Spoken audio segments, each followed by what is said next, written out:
Hey guys, what's up? It's me, Zelly, and this is going to be my adult section for No I Am No Wrong Warp. There's been a few advancements in the last few months in OOT speedrunning, and we now have access to a great practice tool called the Practice ROM. Follow the link on the screen or go to the link in the description, and this is going to give us everything we need to practice, from full inventory manipulation to cheats to being able to see the load zone to warps, everything you need. So just head over to Glank's website, and he has everything from instruction manuals to downloads. Also, one more thing before this tutorial. I see a lot of people struggling with trying to do small rewinds or fast forwards on these videos, and just for a small trick, you want to click the YouTube video, click the video bar down below. Now you can use the left and right arrows on your keyboard to fast forward or rewind by 5 seconds. Also, if you want to go in bigger increments, you can also use J and L to fast forward or rewind 10 seconds.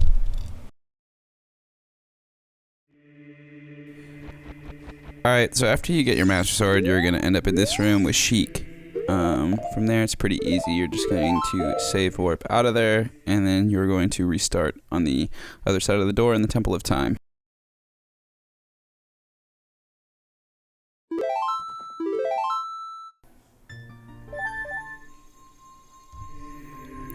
So from here, you're just going to exit the Temple of Time, and we're making our way to Kakariko Village.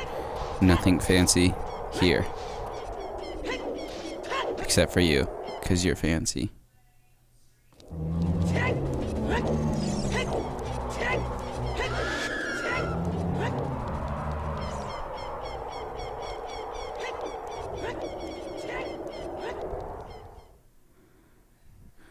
So once leaving the market, you're going to line up with this bridge.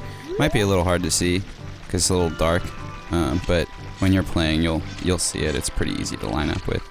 And you just back walk into Kakariko.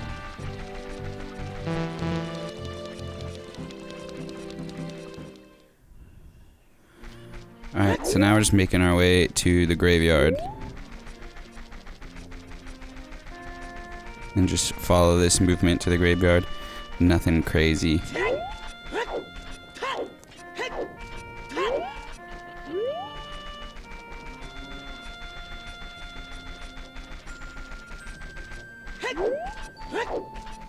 Okay, now we're in the graveyard because we're on that tight shit, and we're going to go race Dampe first thing.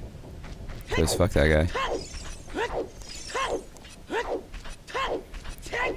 Alright, so right here, if you just stand in this spot for a minute and let the post start to attack you, you can run to the grave and speed it up a little bit. Not hard. And if you're on 1.0, you're going to want to run to these graves, and you're going to press target and then mash A to roll, and then just keep mashing A to drop and let go of target. 1.2, you can just fall down the grave, but 1.0 has sticky graves. So now we're just going to fight Dampe, or not fight him, we're going to race him because he's a little bitch instead. And this is really straightforward. Just cut corners and watch your roll timing, things like that. I think I get a 49 on this one because I'm bad at emulator and I'm bad at Dampe. So there you go. Reasonable time to like get on this is like anywhere from like 47 to 50. It's like where usually most runners fall. Your first few races are probably going to be in the high 50s, maybe even past a minute. Alright, so this is like the only trick in Dampe, and you basically just walk to this corner, tap A to climb, and when Link bounces up, mash B and hold forward, and he'll hop up. It's really easy. Don't trip about it. Ain't no thing but a chicken wing.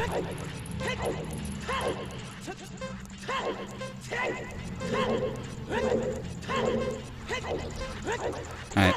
And after this, you are going to get your hookshot, so just talk to him and open up the chest.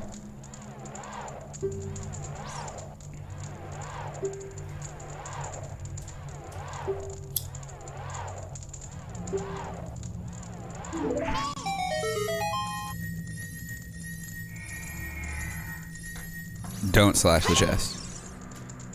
Not tight.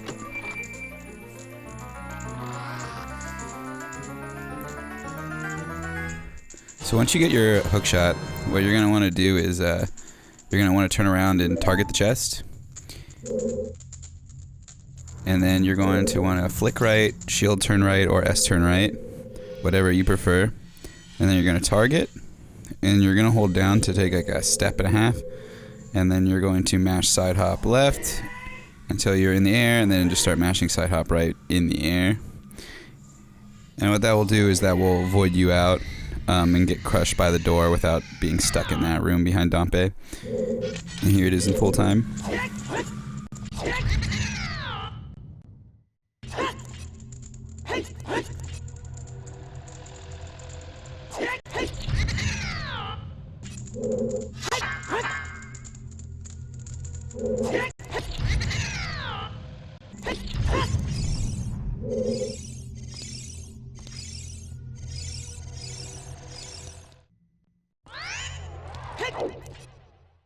Now once you're done with dampe, you're going to come to this grave if you didn't get a shield. If you already have a shield, then there's no need to come to this grave. But if you didn't get one in child section, you come here. In this file, I already have a shield, so this would just be a rupee. But if we didn't have a shield, this shit would be a shield. So, bang, there's a shield. Alright, now we're going to really be doing our first trick of the run. First we're going to make our equips, which is hookshot, chus, ocarina, and if you didn't have your shield equipped, equip that. And we're going to be doing a trick called hookshot jump now, which entails us hopping up to the seam with a little trick called a hookshot jump.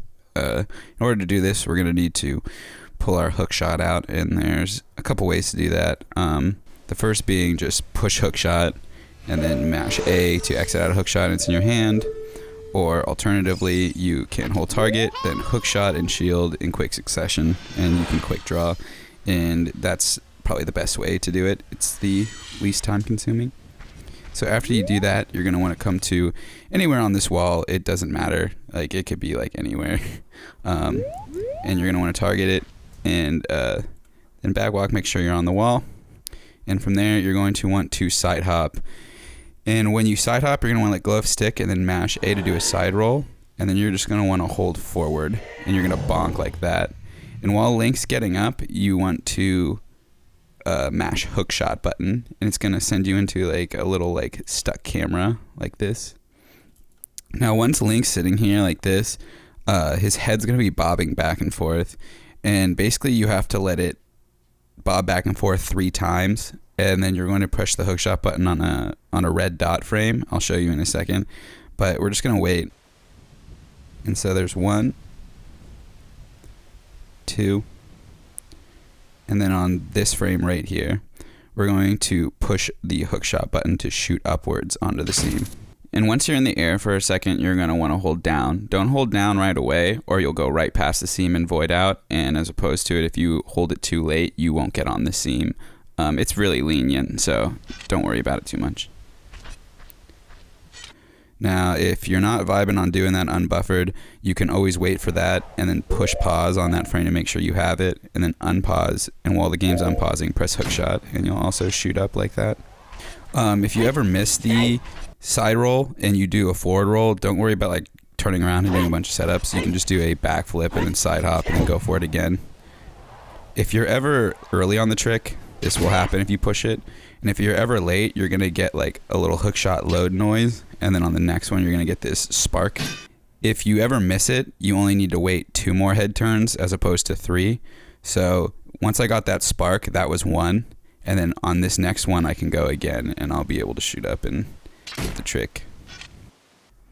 Okay, now that you're on top of the seam, holding target, standing there, we're going to side hop right 6 or 7 times. It doesn't really matter. It's kind of your choice. Once we do so, then we're going to press B and shield to quick draw our sword, press B to crouch stab, then press target and C up. And that's going to give us Navi ISG. If you watch my child section or my other tutorials, there's plenty of sections describing that.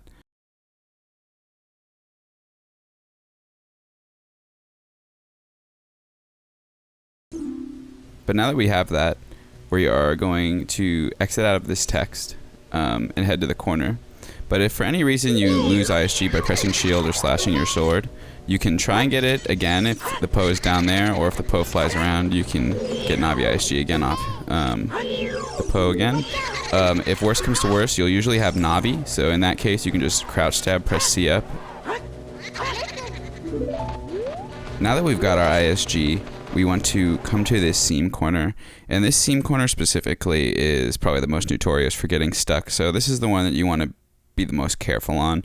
For beginner's sake, I'm going to show pulling hookshot and aiming down it. You can just run down it if you choose, but I highly recommend using hookshot when you first do this, and you'll see why if you don't. Anyway, you come to this corner, then aim down the seam like so. It's really not like precise. As long as you kind of have like a general direction of that seam, it becomes infinitely easier. And then this seam is a little nicer, but I'll line up with hookshot just to show it. And then you're pretty much good. This last corner is no big deal. You can really run through that one. This is what it will look like if you get stuck. You'll be standing in this little corner.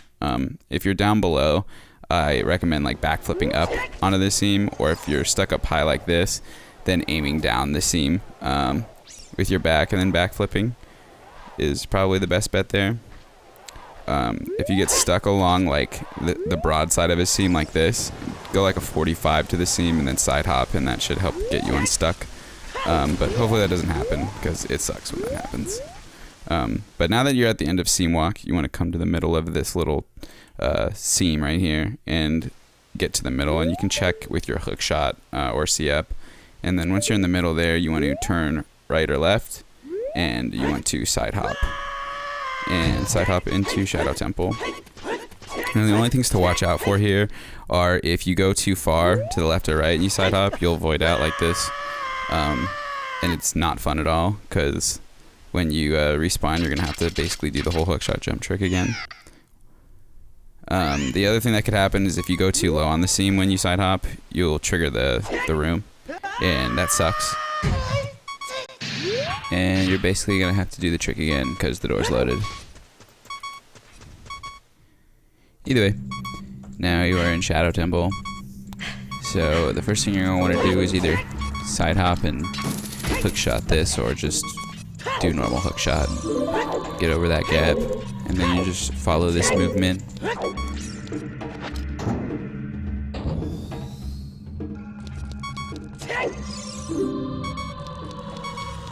Alright, so right here in front of this pot in front of me, there's going to be a heart, and depending on the route you're doing later, you're going to have different increments of health, but the bottom line is just get full health and you'll always be good. So there's a heart in this pot right here, and then there's another two coming up, and I'll show you where they are. There's also a heart from this flying pot, and then there's a heart in this spot right here. These back two pots don't have anything of value other than a rupee. Anyway, you want to move on to dead hand. So now to trigger this fight, you're going to run at one of these hands, and then you're going to jump slash by pressing target and A. Once they grab you, they're just going to automatically let you go, and you have spawned dead hand. If dead hand is far away from the hands, that's great. You can go at him and attack him right away. If not, you have to lure him away from the hands like this. And when he gets close enough to you and far enough away from the hands, you want to crouch stab him, and then you want to give him a horizontal slash.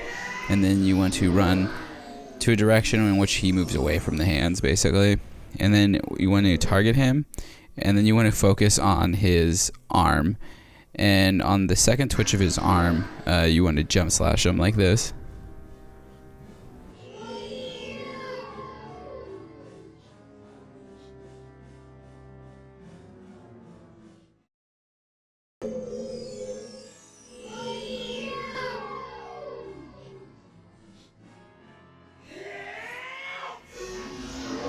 And here it is in full time.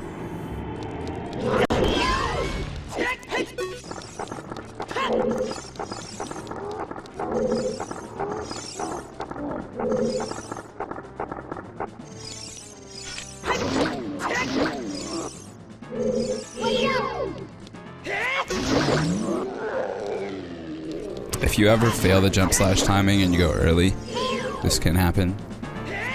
And if that ever does happen, you just jump slash the hands again and then walk over to him and crouch stab him twice, and that'll kill him. Like a bitch.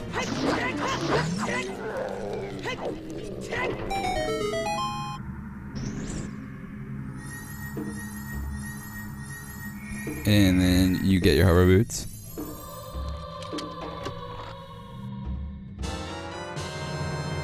Alright, so this is the part in the temple where routes diverge from each other as far as skill level and speed. There are 3 routes that I'm going to show, and they are the boat skip route, the BK skip route, and the full temple, if you want to consider it doing the full temple. So the first route and the fastest route is the boat skip route. There are some health requirements, like I said before. The reason why I told you to just get full health, and that's leaving this room, you need 2 1/4 to 3 hearts starting the trick. If you don't have more than that, you'll die during the trick. And if you do perform boat skip, you'll be left with 2 chus for spirit hover. And that might sound a little unimportant right now, but it will make a lot more sense later in the tutorial. Just know that every chu is very valuable and you don't want to waste them. But this specific route leaves you with 2 optimally. So that does make spirit hover a little harder, but we save 2 minutes doing boat skip. The next route is the BK skip route. And the BK skip route is probably going to be the most chosen as far as what beginners chose. It's a nice like medium ground of the 2. What's great is it's second fastest and any health works, so you don't really need to watch your health other than not dying. And if you do this, you'll be left with 4 chus for spirit hover, so double the chus is double the fun in that sense. And the third route I'm going to show is the full temple route. And it is the 3rd fastest. You need at least 2 to 3 hearts leaving dead hand, and it leaves you with 5 chus for spirit hover. So it's definitely the nicest as far as leaving you with explosives, but it is also the slowest. The BK skip route saves like 45 seconds to a minute over the full temple, and BK skip loses about 2 minutes to boat skip. I could be wrong a little bit off on those timings, but that's my basic understanding of it. I'm going to show boat skip first just because it's the fastest and it's kind of standard at this point. And after that, I'm going to go over the BK skip and full temple. If you would like to skip boat skip right now and say, I don't want to learn this at all, I just want to learn BK skip or full temple, go to this time right here. So once you got your hover boots, we're going to start our trick basically right away because it starts in this room. So we're going to target this chest, and then we're just going to back walk to this door, turn around, and target it. Also, right here, you're going to want to safety save if you're a beginner, because we're going to be wasting chus, and if you don't save, there's potential to lose enough chus, though, that you can't complete the run. Now, boat skip all in all, it achieves us skipping the boat and getting to the boss room, but really it's a lot of little tricks kind of combined to make one final result. And we're actually going to be getting a glitch called entrance point glitch, where we stab and enter the room and confuse the game to where it's supposed to put us when we respawn. And then we are going to clip out of bounds to void out to get to that spawn point. And then once we do that, we're going to be doing a precise side hop down to the room right before the boss room. But first, let's start off with the entrance point glitch. So once we're facing this door and we have it targeted, what we're going to do is we're going to press R and then press B to crouch stab and release R right away and pause. So once we pause and we're holding nothing at this point, we want to pause buffer to this frame. The first frame where Link is moving back or he's getting recoil. And when we do that, we want to equip our hover boots and then unpause and mash A and unpause lag. Link will be sent to this other room. Now we want to repause, equip our kokiris, target, then turn around and target the door behind you. Now we want to quick draw our hookshot or press A to mash and put it away. So once we put our hookshot away, we're going to want to side hop here, and you want to side hop and then let go of the stick and just mash A to side roll without releasing target, and that will set our position. Make sure you side roll quickly. So now once we're in this position, our entrance point glitch is locked, and that part of the trick is over. So if anything happens, or you move around, or even if you lose ISG or you mess up your hover coming up, you won't need to go back in this room to get entrance point glitch. All you really need to do is reset up the next part of the trick. So now that we got EPG, we're going to need to get ISG to get a hover to clip out of bounds, and we're going to get it off a pot, and that can be a little tricky. I'm going to show some backups in a second, but first I'm going to show the initial fastest strat to get the pot ISG. The fast way to get pot ISG is to side hop right, backflip, and then backflip again and press B to take out your sword. Once you land, you side hop left, then you want to release everything and press B to do a horizontal slash. Now once you do the horizontal slash, you want to wait for his animation to finish all the way before you start this next part, which is going to be a shield turn left or an S turn left. And now what we want to do is we just want to get ISG by holding R, pressing B, and then tapping A. And you're going to get multiple tries at that. If you miss it the first time, don't worry, you can just go for it again. Once you get it, you want to back walk and then press shield to drop the pot. Once you hit the wall, turn around and target it. You're going to want to side hop to the right. And now you're in position for the hover. If you ever break the pot or you pick up the pot without getting ISG, you can always come to this corner over here, get in this little corner by the post, then you want to horizontal slash and hold shield while you're slashing twice. And now you want to either shield turn or S turn left again, and you'll be able to get ISG off that pot. Now your position's going to be a little different, so you're going to want to line up to just the left side of this this skull, like the very left of that red texture, and it will pop you in. Like this will work, but if you're over too far to the right like this, it will not work, and you'll be too far over. So you'll see how this one looks a lot more further over than this one right here, which is good. That's always good. It's pretty easy to see the difference in those two, and it's very lenient as far as getting the right position. You just want to make sure you don't go too far like I do here. That's not good. So just know those two differences and you're good to go. So now that we're in position and we have our ISG, we're going to start our hover to clip out of bounds. And this requires you to do S frames, which is slightly tapping your control stick left or right. And Link will go in incremental notches, like little nudges. And it's intimidating for a lot of players. But I'll go over a couple strats that help mitigate that difficulty. But first we need to start off. And to start off this trick, we want to shield drop a chew while holding target. So when you drop the chew, you want to hold shield for a little bit so the chew has time to climb the wall. If you release shield right away, the chew will explode from your ISG, and you'll have to get ISG all over again, and you'll waste a chew, or you'll have to reset, whatever you're most comfortable with. Either way, you just want to wait a second. So once he drops the chew, and you're standing here, now you're ready to start your S frames. Now, the beginner-friendly way is to buffer these S-frames. A lot of people hate buffering S-frames, myself included. I just power through it, but it's easy, and it's a way to ensure that you get the frames in a precise amount of time, because we need to get these frames and then side hop and turn around before the chew comes back around the wall and it explodes. So we got to be kind of hasty about it.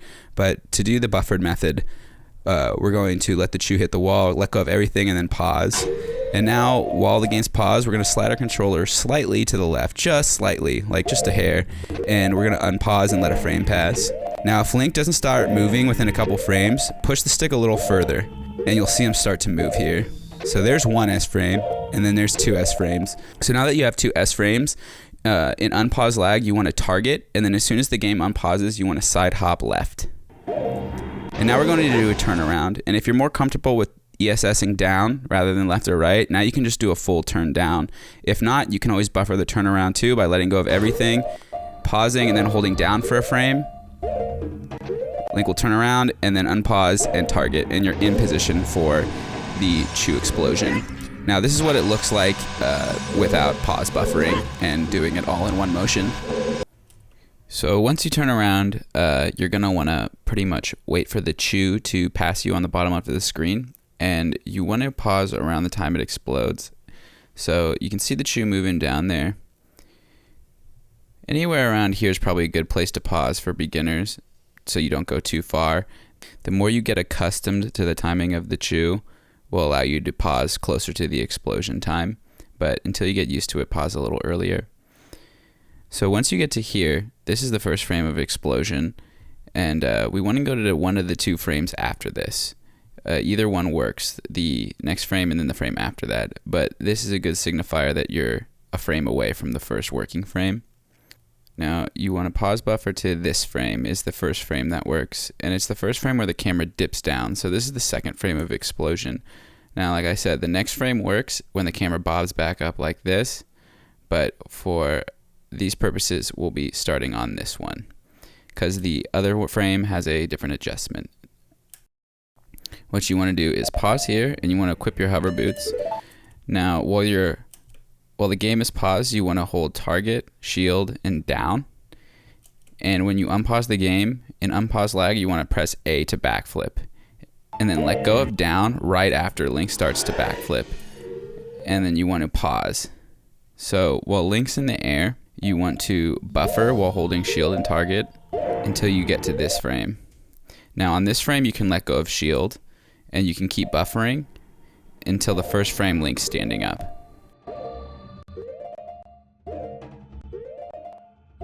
Boom. And this is the first frame Link standing up. Now, if you hold down too long during the backflip, Link's shield will still be in front of him when he's standing up, and it will look like this. In that case, just keep standing still and buffering while holding target, because we need to pull a chew, and the chew can't be pulled if his shield is in front of him. Once Link's shield is back at his back, first frame like this, standing up, we are going to pause the game. And while the game is paused, we want to hold shield, target, and down. And then while the game is unpausing, we want to press the chew button and then repause. So now we want to just keep pause buffering while Link pulls the chew to this frame right here. The first frame that the chew is on the ground. This frame will always work for everything. You can also get this frame after, and this frame will work too. But this frame is a little iffy in the sense that if you hold down too long like this, and like I said, if his shield's up and you just hold it for way too long, Link's shield will pull back all the way to here. And if the shield ever looks like this, then this frame will not work to backflip on. This frame will work to backflip on, but not this one. If you try to go on this frame, if the shield's that far back, he'll just fall down. So if that happens, then you know why. But for all intents and reasons, this frame will always work for the backflip. So this is basically your go-to. Just always try to get to this frame. So once you pause on this frame, now we're just going to hold target, shield, and down. And in unpause lag, we're going to press A to do a backflip. And just once he backflips and he completes his animation, you can let go of everything. And now Link will just be standing here, so you're good to go. And now I'm going to show you the frame 3 adjustment for the explosion. So if you're standing in the air right now, just wait a second and you'll understand what happens if you get the frame after the one I just showed. If you happen to get the third frame of explosion, it's basically the exact same setup. Backflip, let go of down, let go of shield, wait for him to stand up. If his shield's in front of him, wait for it to come back. Like so, after I do some pause buffering. And now we want to do the exact same thing by holding shield, target, and down, and then press the chew button. But we want to pause, and we want to get this frame rather than the frame after it. So the frame before it's on the ground, when it's at his hip like this, is the frame that you need to backflip on. If you go to the normal frames that I just showed you, this trick will not work and Link will not clip. He'll still hover, but he won't clip into the wall. So just make sure that if you get a frame 3 explosion, to backflip on this frame. And everything after this is the exact same. So that's the only difference. It's an easy adjustment to remember. Nothing too crazy. So we hold shield, target, and down, and press A. We get our backflip, and now Link's just standing here. So now once Link's standing, hovering in the air, we just want to press the chew button. And Link's going to hold a chew above his head. Then we're going to pause, equip our Kokiri boots. And we're going to hold shield, target, and down. And in unpause lag, we're just going to mash A. And keep mashing A until Link flies straight out of bounds. So now you're going to want to pause and you're going to want to equip your hover boots. So I'm going to show what this looks like in full time real quick just to get a recap of everything we just did.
And you're just going to want to wait here, because I'm going to explain what's about to happen. So we just clipped out of bounds to make Link void. So when Link voids, he's going to respawn. And our entrance point glitch that we just performed is going to tell Link where to respawn, but it's going to respawn him out of bounds to the side of the door. And that's going to look like this. So this is the doorway we got entrance point glitch on. And we're going to spawn right here. And once we spawn, we're going to side hop down to this lower level, which is the room right before bongo. Because the entire dungeon is actually there, it's just not loaded. So once we land, we're going to do a backwalk or navigate our way through the invisible pillar room to the boss door and get into bongo. So once you have your hover boots equipped, you're going to unpause the game and wait for Link to void. Right before Link voids, you can start holding right and just start mashing start. Now, we're going to be looking at our C button on the top right, and there's the doorway to the left of the C button, and we want to just keep holding right and buffering frames until the left side of that button touches the wall like so. Now on this frame, we want to start holding left, and we want to buffer in a frame of target. So keep unpausing, press target, and repause.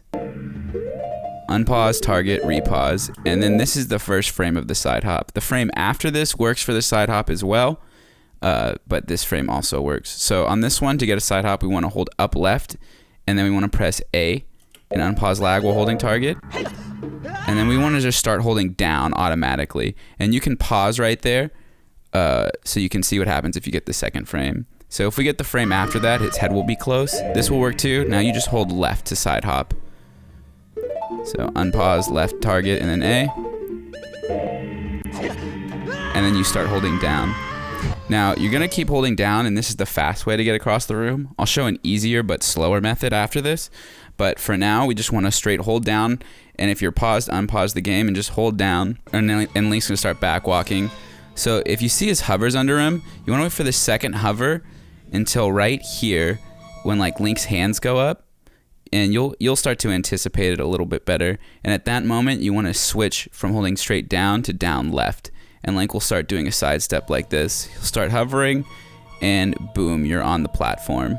Now, once you're on the platform, you want to turn around and target the door, and you're in position to do your trick.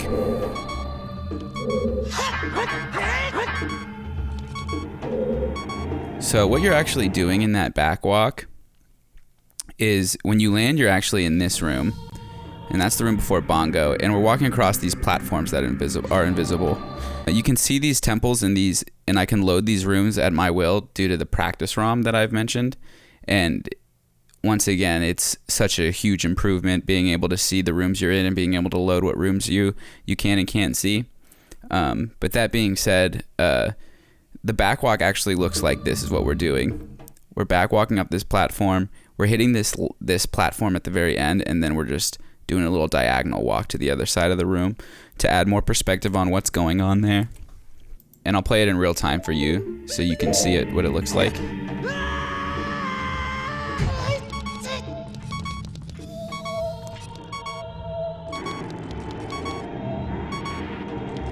And you're to the door. So if you're not feeling like going that fast, there is a slower method, but it's safer and easier because you kind of split apart the two motions. And once you get your side hop, and you're going to want to pause where Link is in the bottom left of the screen like this, and you want to equip your Kokiri boots, and then unpause and let go of everything. Now Link's gonna land here down on this platform, and you'll just be standing here. So the next step you want to do is just hold shield, and then hold right on the control stick, and then you're gonna want to crouch stab twice. Now let go of everything, and equip hover boots. Now you just want to hold down and roll twice, and just keep holding down, and Link will grab this platform. Now once Link stands up, you just want to press and hold B to load a quick spin. And now you want to let go of B, and while Link is quick spinning, hold R. And now Link's angle will shift a little bit to the right. Now once you've done that, you want to press target, keep holding forward till he slow walks, and now you're in the middle of the door, and you're ready to proceed with the boss key skip. Now, one last setup for an emergency situation. Say you land and things don't go your way, and you move, and now you're on this platform, and you have no idea where you are. The best thing to do is not panic and just run around crazy. You want to slowly navigate your way to the wall. Find where the wall is, which should be somewhere in front of you, unless you went super crazy. And you want to target the wall. Now you want to turn left, shield turn left, or flick left. It's not too precise. And just back walk off the ledge until he grabs the ledge. Now once you climb, you want to target. You want to side hop right, and then press A to side roll, untarget, and then retarget. Then you want to press A to dry roll, and now you just want to shift Link to the right by just tapping ESS ESS right.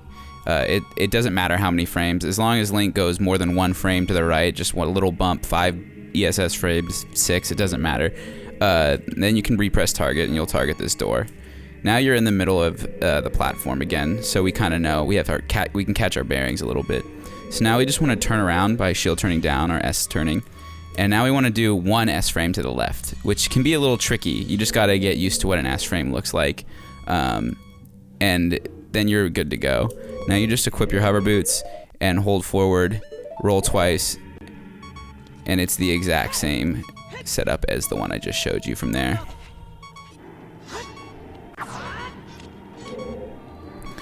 So now we're finally ready to do our boss key skip.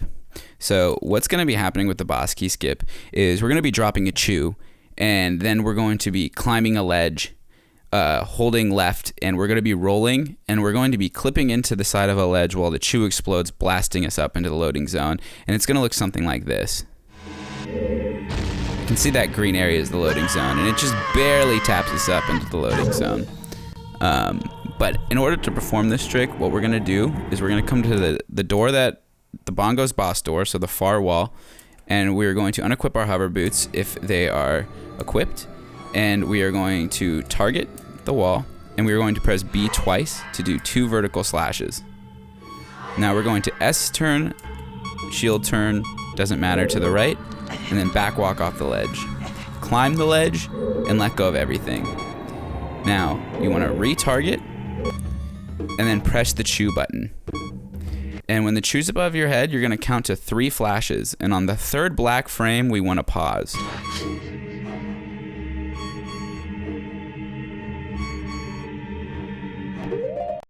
So right here. So this is the first black frame that works. And then the frame right after it works. So this one works as well. And they're the exact same setups afterwards. There's no different adjustments. But just both those frames flat out work, which is great. And on one of those frames, you want to keep holding target, and then you want to hold down and unpause, so Link will climb the ledge and drop the chew at the same time. Now you want to just start holding left immediately, and Link's going to start his climbing animation, holding nothing but left, and now Link's going to start running, and you want to pause on either this frame or this frame. These 2 frames always work, and you're good to go. On this specific frame, you want to unpause while holding left still, and press A so Link starts rolling. Now you want to keep buffering through these frames until you get to this frame. And this is the only frame perfect part of the trick. You need to pause on this frame, otherwise this trick is sayonara. And if you do happen to get a later frame, you're going to void out and you're going to respawn up at the deadhand room, which is no bueno. That's basically run over or a very long reset. That's why this route is a little more risky. If you choose to go through the BK room or do the BK skip or the full temple, you'll just respawn at the other side of the room and you'll usually get another attempt at this. but in this route, you don't get that second try. But once you do get to this frame, you want to just unpause and you want to buffer in a frame of target, and that will send Link right into the loading zone. And you'll be good to go. Just fall down the pit and jump slash.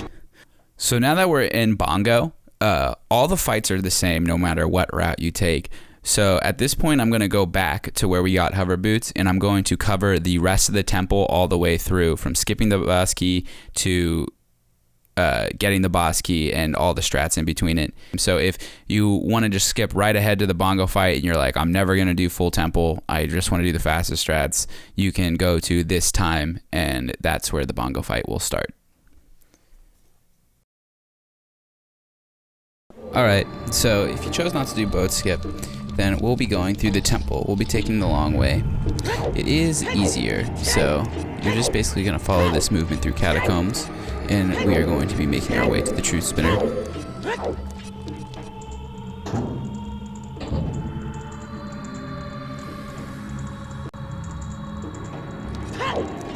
Alright, so the true spinner is RNG, but it's for sure never two of them. So it's always going to be one of these back three. So it's going to be either this one, or this one. It'll never be the front two, so you can rule those out automatically. And what you want to do is you're just going to want to come up to the true spinner, grab it, and then just keep holding back through this first one to skip it. And then sometime in the middle of this pull, you want to pause and then equip hover boots. And you want to let go of A and hold down left here, so when he lets go of this, you don't fall into the floor. If you get first try, then lucky you.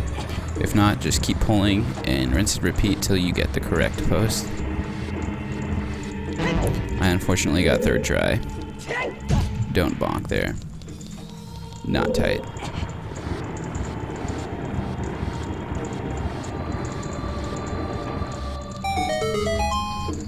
Okay, once you get third try true spinner, make your way to the tongue and turn around, equip Kokiri's back walk, and then when you see this BMOS, I start side hopping right to get to this doorway.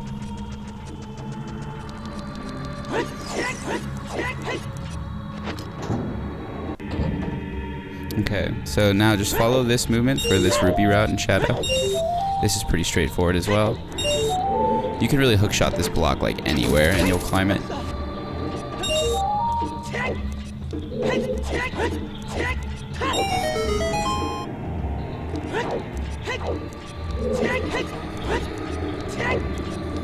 And you'll get this small key. Now from here, we're going to go skip a block and we're going to clip past a gate. So we just want to target this chest, then back walk, and then side hop, and then you want to jump down here, and while you're falling, hold forward so that Link rolls, because you don't want to take damage if you're getting the boss key. If you're not getting the boss key, it's not a big deal, but either way, conserving health is always safer. So now once you're in this corner, you're going to be standing here, and what you're going to want to do is you're going to want to target the wall and then side hop 3 times, and then you're going to want to flick up with your C stick, flick right on your analog stick, and then press R to cancel the C up very fast. It takes a little getting used to get this strat down. I'll show you how to C up in a second, but this is the kind of standard way to do this. And it does become consistent. It just takes some getting used to. So we're going to C up, flick right, and then click R. And then once we click R, we're going to crouch stab by pressing B, and then we're going to press target and then jump slash. And then once you jump slash, start mashing side hop, or just keep mashing A to do another jump slash through the gate, like so. Now I'll show that full time here.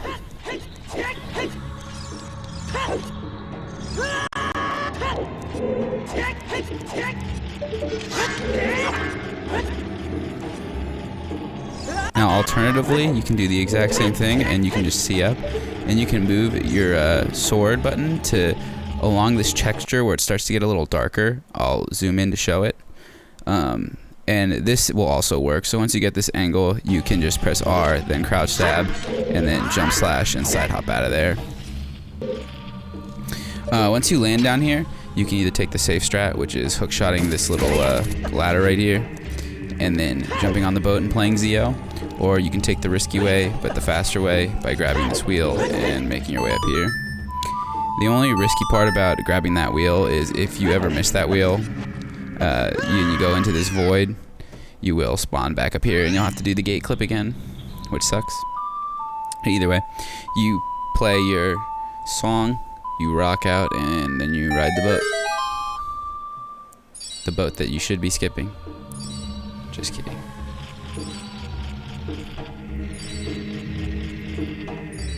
So the boat ride's fairly straightforward. Don't take damage, don't die to the stalfos. If you want to do the fast strats, you can basically just go at this stalfos right away before he spawns, since you have a jump slash stored from the gate clip. And you can just kill this guy off pretty easily. And then you can actually walk to the right side of this boat on this little strip, and you can stand here and the second stalfos will actually never spawn, as long as you just wait here long enough once you pass this trigger. And this is like great. It's pretty safe and it's not too difficult to do. Alternatively, if you're really scared of the stalfos, you can run to the back of the boat at this tip of this boat and just hang out and chill and watch them dance in front of your very eyes. The only thing you don't want to do is like hold shield, because you can recoil off their swords and fall off, and very occasionally one of them can bump the other one into you to hit you. So it's not like 100% safe, but 90% of the time you're pretty good. The only bad thing is if they take forever to fall off. Like here, they took a pretty long time, but it's okay.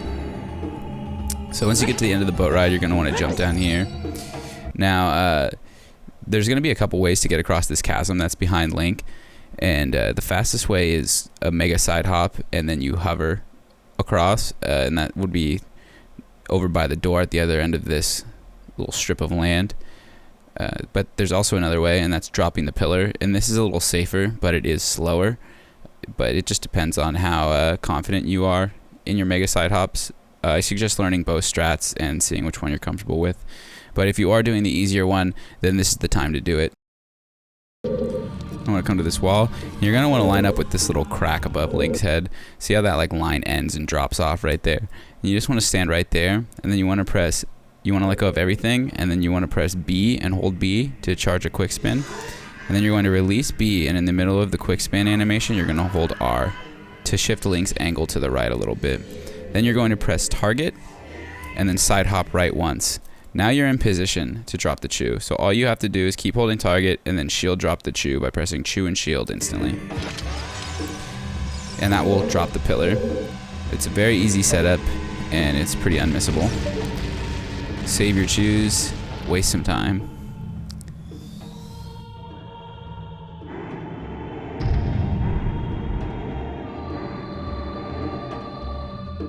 So if you're doing that strat, once you've done that, you can make your way to the boss key room, or if you're skipping the boss key, you can make your way right into the pre-boss room. But if you're getting the BK or you're going to do megasidehop, I recommend at least going through this door first and then going back out. Or if you choose to get the BK, you can follow this movement to this room.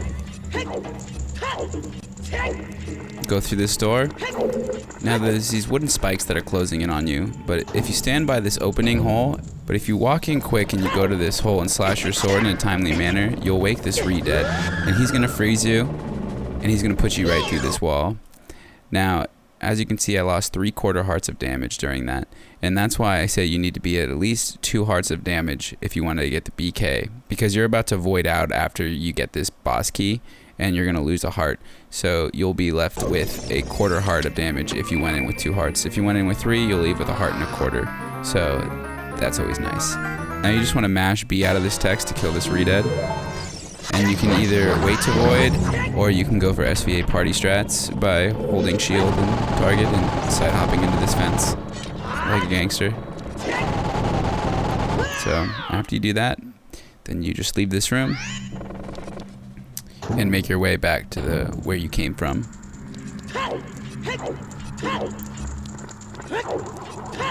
So you're going to be starting your next trick, which is a megasidehop out of this room. And you're going to be megasidehoping over this chasm to the right. If you drop the pillar, you can just go back to the pillar now and go to the boss room. If you choose to do the megasidehop, this is the time to do it. Since we got the boss key, we're already coming out of this room. But if you're choosing to do this strat and skip the boss key, I recommend going in that room and then walking back out like so. because what that will allow you to do is if you void out during this trick, you'll spawn right in front of this door rather than spawning all the way back up by the spinning blades room, which is a huge bummer. You can go for this trick right away, but you risk this boat text, and if you see this boat text, you can't pause, so it stops the trick from working all the way. So you just have to be very mindful of that, and if you're starting off, I recommend just walking through this door.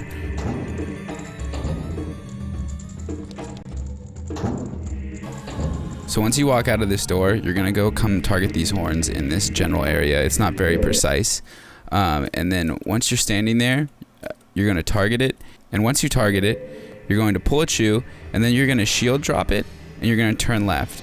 You're gonna wait like a quarter to a half second, then you're gonna roll. And while you're rolling, you're gonna be holding target shield, and you're gonna be mashing left or right to get a mega sidehop. Now once you're in the air, you're gonna pause. Now once you're paused, you're gonna equip hover boots, and you're just gonna hold down in unpause lag. And then after you hover for a few seconds, you're gonna mash B to jump slash to get over the chasm. Alternatively, after you get the hover, you can also roll once and then mash B to jump slash to help you with the timing to get over the chasm. If you go early, this is what it will look like. Or if you go a little late, you'll take damage, which can be a little scary. Either way, you get your mega sidehop. And you make your way to the pre-boss room. Don't target that. So now we're in this room, and this room's pretty straightforward. Just follow this movement. When you can see the room, it's much less difficult. And now we're ready to do the boss key skip.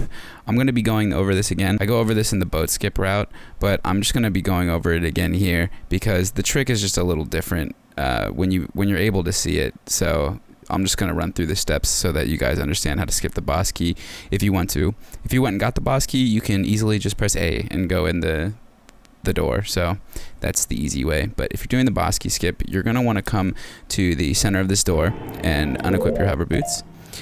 You want to come slightly to the right of the middle of the door, and it will help with it'll make the setup a little faster. And you want to hold target, and you want to press B to vertical slash twice. Now once you do that, you can just side hop left, and Link will climb this ledge. Now you want to climb back up and press target. Now once you're targeted, you want to pull a chew, and you want to count to the third black flash of the chew. Now you can pause on the third black flash or the frame right after it, and it works. So the two frames work, and they work exactly the same. It's great. So we're gonna count 1, 2, 3, and on this third black frame or this frame right after right here, we're gonna pause. Now once we have that frame, we're going to hold down while still holding target and unpause lag, and Link will climb the ledge. And we're gonna instantly start holding left, and Link will start climbing this ledge. Now we just want to keep holding left until we get to either this frame or this frame. Both these frames work to roll on. So once you have one of these frames, you want to pause while still holding left, and then in unpause lag, press A to roll. And now you just want to keep buffering through frames until you get to this frame right here. Now this is the only frame perfect part of the trick. If you get a frame after this, you will void, and you will start at the beginning of the room, and if you have health, you can go for it again. But this is the only frame that will allow you to actually reach the loading zone. So once you get this frame, you want to pause, and then you just want to unpause, and in unpause lag, you just want to buffer in a target input, and just keep holding target, and Link will be shot up into the loading zone like this. So here we are. We finally made it to Bongo.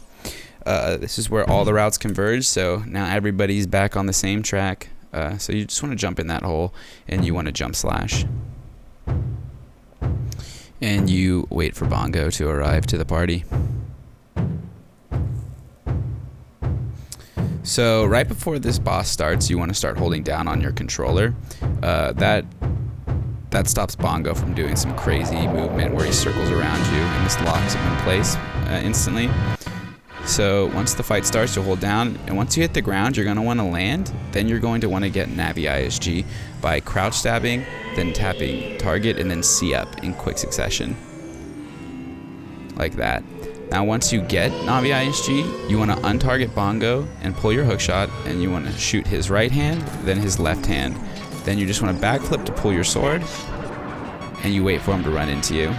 Now you just want to lock him in place like this. Stand right in front of him and you should be good. And you'll kill him. Easy peasy, lemon squeezy. If you ever miss ISG or you mess up the fight, or you just get totally discombobulated, just roll away from his attack, turn around, and then get ISG. And proceed with the fight from there in the same fashion, right and then left. You just want to be careful that you keep your sword on him, because he can slip out sometimes like this, and if that happens it can be a little scary, but all you have to do is just shoot the hands again and continue with the fight. And I'll play it in real time for you so you can see what it looks like.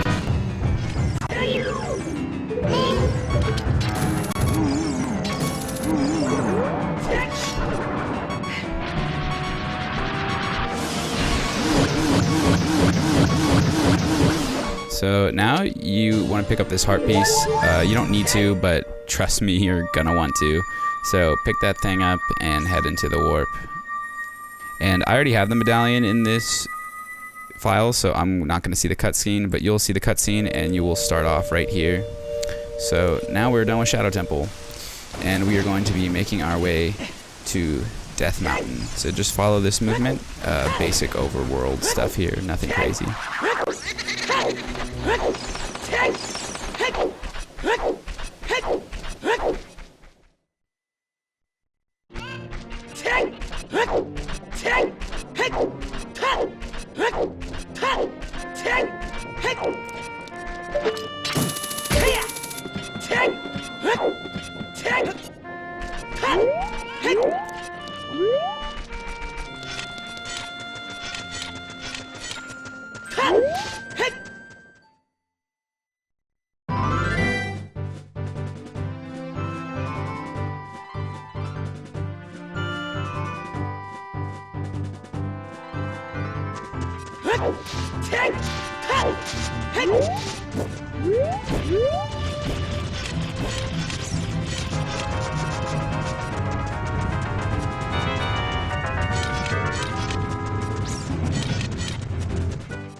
So now we're in DC, and the easiest way to open up this door in front is to walk up to this locked rock door thing and target it, backflip, and while you're backflipping, shield drop a chew, and it will blow open the door like this.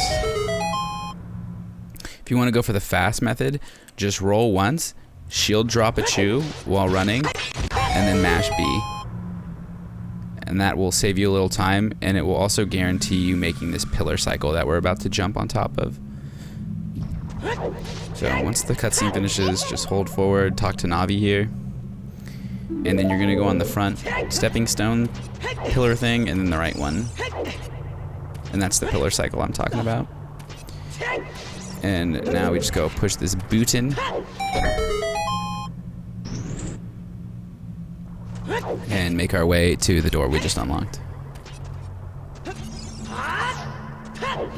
You can do a little jump slash there to save some time, but it's not that tight.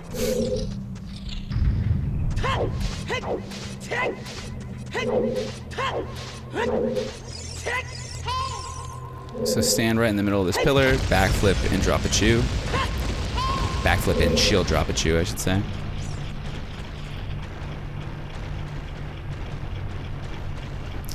And then once this pillar falls, you're just gonna want to do 6 backflips to get up the stairs.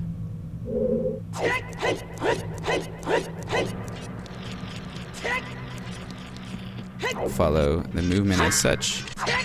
There's also a heart right here if you ever need it for whatever reason. So now you come in this room and you hit the switch.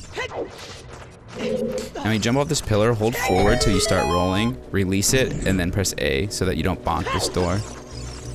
And now you can just target this door behind you and backwalk over this bridge, or you can just hold forward if you're not feeling comfortable with it.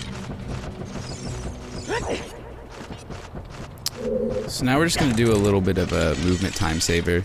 Is now that we're facing forward and we haven't shifted our angle, we want to side hop left, side roll, on target, retarget, and then walk to the edge and walk to the edge by holding forward, then press A near the edge to jump off, and you'll grab this pillar to get over to the right place to get where you need to go get bombs.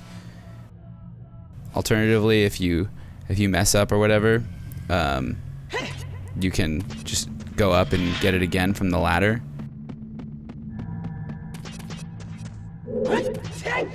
Or if you ever need to, you can just target this wall and then turn right and go from there.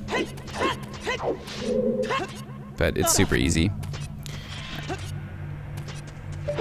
So now you just hookshot this chest and you get your bammies.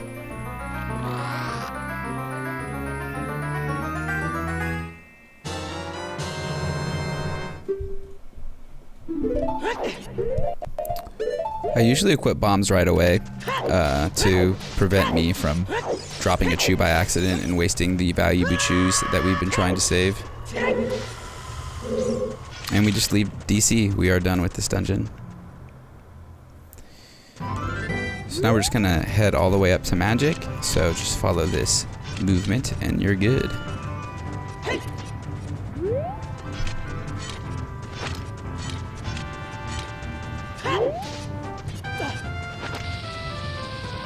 We're gonna need to blow up this rock. And this jump can be a little fucking weird. So just work with it. If you fall off like that, just go for it again. There's some other setups for it, but this is what I personally do because fuck that jump. I don't care. We're just gonna be backwalking here. You can do a thing called superslide, but we don't need to be doing that at this stage because we want to save our bombs, because bombs are also an important variable in this run. Any explosive is very valuable. So starting off, we're gonna skip that and just backwalk. We want to hookshot that Skulltella and make our way up. If this Tektite is ever on the ledge like this, you just want to wait for a second for him to jump like so and go up. Now, if this Skulltella is ever staring at you, you can just drop and then side hop and then climb up the wall. Hopefully none of that happens and you make it up clean. So now we just blow up the wall. We go play in ZL and we get our magic.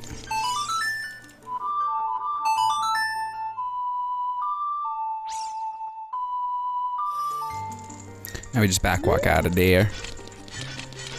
So leaving magic, we want to angle ourselves roughly how I'm angled here. It's not precise at all. And then we want to turn around and backflip. And we just want to keep backwalking until we hit this rock. And once we hit this rock, we want to backflip to take a heart of damage from the Skulltella. And right now what we're doing is we're damaging down because we're going to be abusing a death to skip a cutscene and also to reset in the process. So we just took a heart of damage jumping off that big wall, and we just took a second heart of damage on the Skulltella. So then we're going to side hop left, keep backwalking. Keep backwalking until Link starts heading upwards. Once he starts heading upwards, turn around and jump off this ledge. Now, as soon as Link jumps off this ledge, start holding down and press target. If you jump too far, you'll void, and you don't want to do that. You just want to take damage. So, target and hold back, and you can just keep holding target and back now until you enter Goron City. So after this initial cutscene, you just want to be holding forward, and you just want to do a roll or two rolls, and you want to just clear this second level, so you take your last fall damage. And then you want to hold target, side hop, pull a bomb, and then backwalk through these rocks. So now that we're down to a half a heart, we're good to go. Now if you ever still have health and you need to get down more, don't worry, I'll show you how to get to the right health, but that is the fastest way. So now we're entering Lost Woods. It's pretty easy, but we are going to have to backflip over Mido, and there's a couple ways that you can do that. The fastest way is to come into the forest and line up Link's head with the outside of the tree trunk doorway, like so. I'll zoom in on it there. But once you have an angle, you can side hop and then make your way to Mido in this corner. Then you're just going to press hookshot while holding target, and then look up and backflip right over mido, and you're over him. Alternatively, you can just come to this corner, S turn to the right or shield turn. Then you need to do one more S frame to the right, and then target, hookshot, and backflip over him. If you want to come to the corner, you can C up, and you can line up your B button so that it splits this dark and this light texture on this tree above here, and then press target and backflip over him as well. It's a pretty easy trick. If you don't backflip the first time, just keep mashing backflip. It's pretty consistent. It will work pretty easily. Also, there are bushes in Lost Woods, and these bushes can carry bombs. And I know you have 17, and you're like, why would I do that for 3 bombs? But you'll see later in the run why bombs are so valuable. There's one catch to it, and that's that the bushes can also drop hearts, and we need to be at half a heart right now, so it can be a bit of a gamble.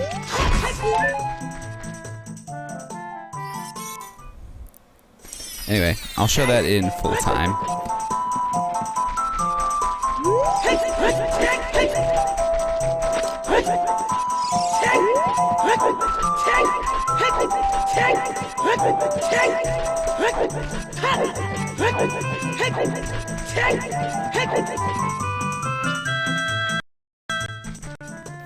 So now that we're in Sacred Ford Meadow, we want to get something called a ground jump, because we're going to be skipping this maze. And the way you do that is you press the bomb button, then press it again to lay it down in front of you. Now you want to quick draw your sword by pressing B and then holding shield. Now once you're sitting in front of the bomb like this and you're still holding shield, press A and then target in quick succession. And Link will do this little jump back animation. So now we have a ground jump stored. And we want to come to this corridor while holding target, and as soon as we pass these pillars, we're basically clear to hold back and press A, and then hold forward immediately to climb this ledge in front of us. And now Link will climb up on this little ledge, skipping the entirety of this maze, which is very helpful. So, like I said, if for any reason you couldn't damage down to half a heart, this would be the time where we need to come to a half a heart. And there's 2 ways to do this. We can do it the fast way by something called damage buffering. And you damage buffering by dropping a bomb, and you just want to wait for the bomb to explode, and then you want to mash Ocarina. So now we've just interrupted an explosion with an Ocarina. And what we're going to be doing is pressing B to cancel Ocarina, then pressing Ocarina again very quickly to let frames pass. And each one of those frames will give you damage. And you want to do that accordingly to get down to a half a heart. So you'll see me here press B and then Ocarina again quickly. And then now that I have a full heart, and I press B now, and that will give me my last half a heart, bring me down to a half a heart of damage. The other alternative way is you can also take damage from this Moblin dude at the top, and his hammer hits will do a half a heart. And that will save you bombs, but it also is a little slower. Once you're down to a half a heart, you want to come to this corridor, and you want to S turn or shield turn right, backflip or back walk. Then once his first hit passes you, side hop to the right, and back walk past his butt. Now once we're here, is you just have to walk up to his butt, and then just bounce off it, like just walk into his butt, and then let go of the stick, and then you're gonna want to pause, and then hold down, and then when you unpause, press the bomb button, and just keep holding back until you die. And boom, you've skipped the minuet cutscene. And we'll be using this song to come back later. But for now, you want to save, and then you want to quit. Do not save and continue, because it wastes time. And now you just mash through this bad girl. And we're on our way to the Spirit Temple. So you want to leave the Temple of Time. And just follow this movement out of market.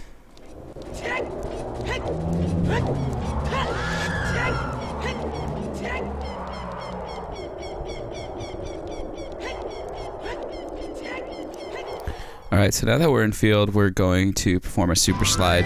And to start the super slide off, you just want to align with the right side of Lon Lon Ranch. It's not very precise. It's pretty easy, but don't worry about it.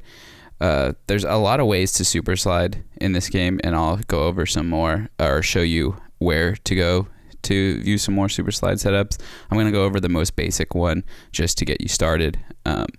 So we start off facing Lon Lon Ranch like this.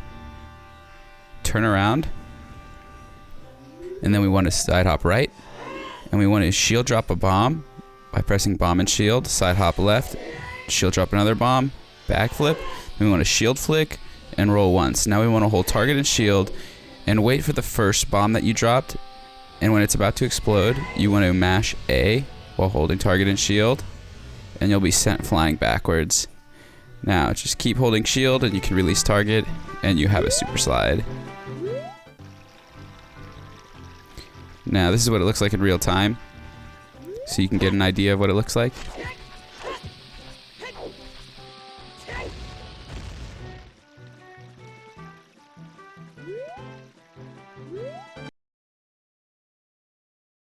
If you go early for a super slide, this will happen and it will store a ground jump. You won't be able to pull a bomb in this state, so just do a backflip and you'll be good to go for another one. If you go late, you'll do this and you'll just basically take damage and you can go again. So as I mentioned before, there's a lot of different ways to do super slides. You can do 1 bombs, 2 bombs, different setups. You can also do things called hesses, and they all have their different niches as far as timings and the way you perform the tricks.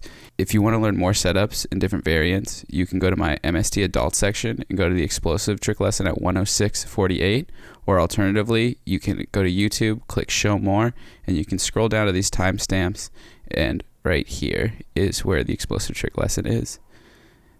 So that will help you improve your strats and allow you to do varieties of different super slides. So now we're just going across the field.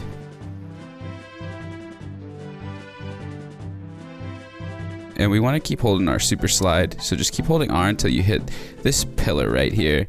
Now when we pass this pillar, that's basically our visual cue to say, okay, it's time to do an extended super slide. So while we're holding R, we want to slightly shift our control stick to the right, and then we want to let go of R and then press target.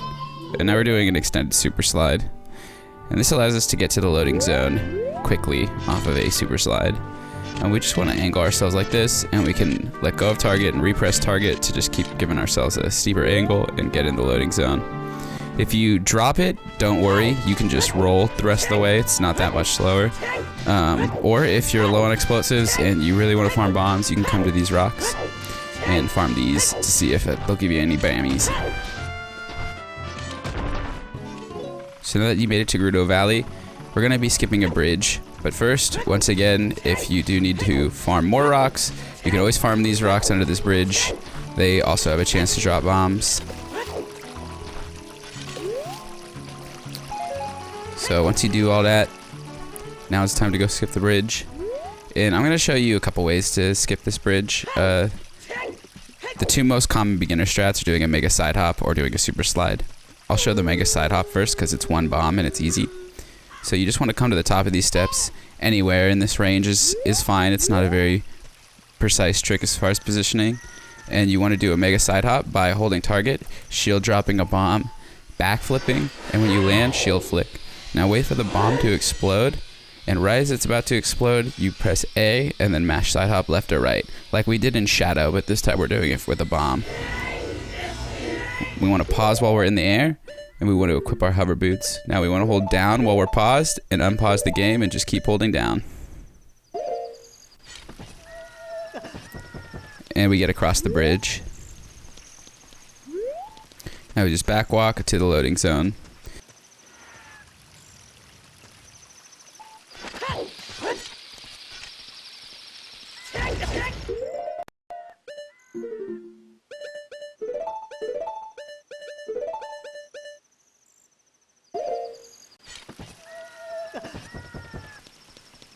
Now, if you want to do a super slide, so you want to walk to the middle of this first brick texture, and anywhere in there's nice, and from there you want to side hop right, and then you want to perform a super slide the same way that I just taught you before to get to the valley. The reason why we do it on that brick is because we're on a weird kind of slope, and that allows us to do the same setup as we did before. But once we get our super slide, we pause, equip our hover boots. Now we want to keep holding R, and we want to try and perform an extended super slide like we did before. Same exact way. Release shield, hold ESS, press target, and get to the loading zone. If you want to do a little bit easier version of that, you can do a super slide up above here, and that will allow you to do the same timing without having to worry about the lining up on the texture or anything like that. It is a little slower because you can't continue your super slide, but it still works for beginners. So now we're at Gerudo Fortress, and we want to line up with the little stair set here, turn around, and then back walk.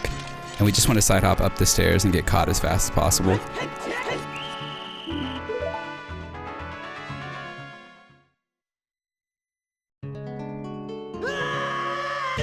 So once you gain control of Link, you just want to hookshot this little awning thing.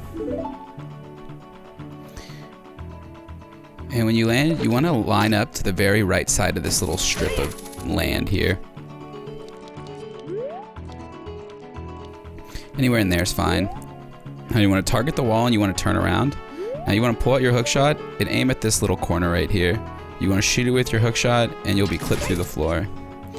So now once we're on top of the prison, what we're going to do is perform a trick called gate skip. I'm going to show you a couple ways to do this. There's been a couple strats that have been found over the last couple years that stray from the original ways that we used to do this, and I consider them a little easier than the fastest method, but I'm going to go over the fastest and most traditional way, and then I'm going to show a couple other strats. If you want to do the fast way to get up on this little pillar that we're going to be hopping up onto, once you clip with that hookshot angle, you just want to press target, then flick right, and then retarget. Now you want to side hop right, side roll, untarget, retarget, and hold forward. And you'll hop up on this pillar strip thing. If you ever fuck that up, you can target this fence, side hop, side roll, don't retarget, and then crouch step twice. Target, side hop right, hold forward, and you're up on the pillar. Now once you're on this pillar, this is where we're gonna kind of start our trick. And before you start, you want to make sure that you have a good angle looking straight down this little pillar line. To double check, you can see up and just line up. And once you have that, now we're ready to start. So the way we're going to start this trick is we're just going to hold forward to gain some momentum. And then we're going to roll and hold slightly up left on our control stick. And Link is going to take off and he's going to start rolling down this wall. Now as soon as we start rolling and we're just off on our roll, we want to start holding upright, and when you see Link stand up, you want to quickly press target, hold left, and mash a side hop. Now after Link's in the air for a few frames, you want to mash B and get a side hop up onto this little seam right here.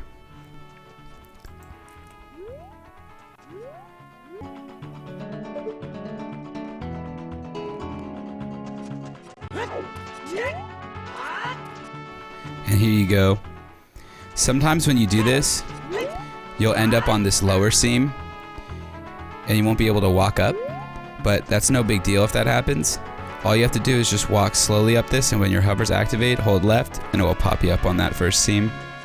Now if you don't roll far enough or you don't get enough momentum going parallel with the wall, rather you get momentum going against that wall, it will look like this and you won't make it far enough. If you ever fail gate skip, then just get caught by the guards and you'll just have to hookshot your way back up. Alternatively, if you want to split up the trick into two motions, what you can do is just get the first roll and then start holding upright and pause and buffer, or pause on the frame where Link's facing the wall, and then you can just pause the game, hold left during pause, and then just buffer in target in A to get the side hop, and then press B to jump slash up, and that's nice and easy. Now, when you're on this seam, we need to get back in bounds. It can be a little tricky, so my recommendation is to just walk, don't roll, and then once you get low enough to make the roll, then start rolling in bounds. If you go too early and you try to just start rolling straight down the hill, this will happen and you'll void out. You can always try to jump slash to gain a little extra distance too if you're worried about it, and then you just back walk into wasteland. Now that's the most traditional way of gate skip. There's been a couple other strats found that allow you to get the same result. They both use a single bomb, so they do waste explosives, but I would consider them a little more beginner friendly as far as like input timing, because this trick does require a lot of precision as far as getting the side hop, and it trolls new players and old players alike.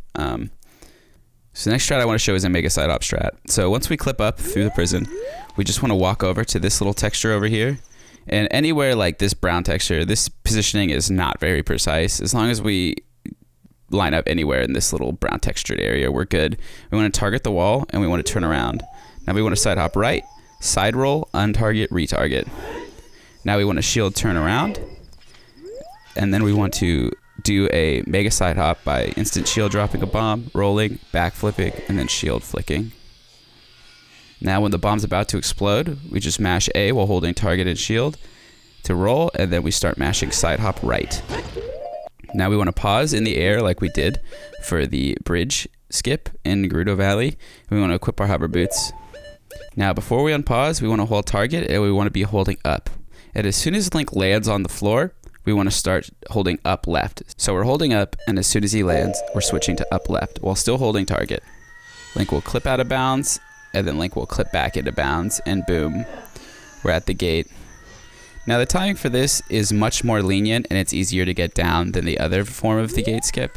It does use a bomb, like I said, but it's fairly easy once you get used to the motions, and this is it in full time.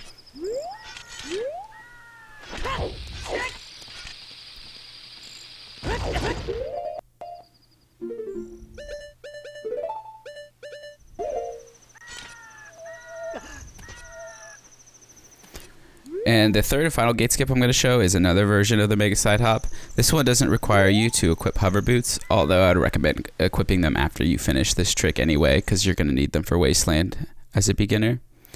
But the way we perform this one is we want to come to the end of this pillar, we want to target this wall, and we just want to line up Link's head with this long straight black texture above his head.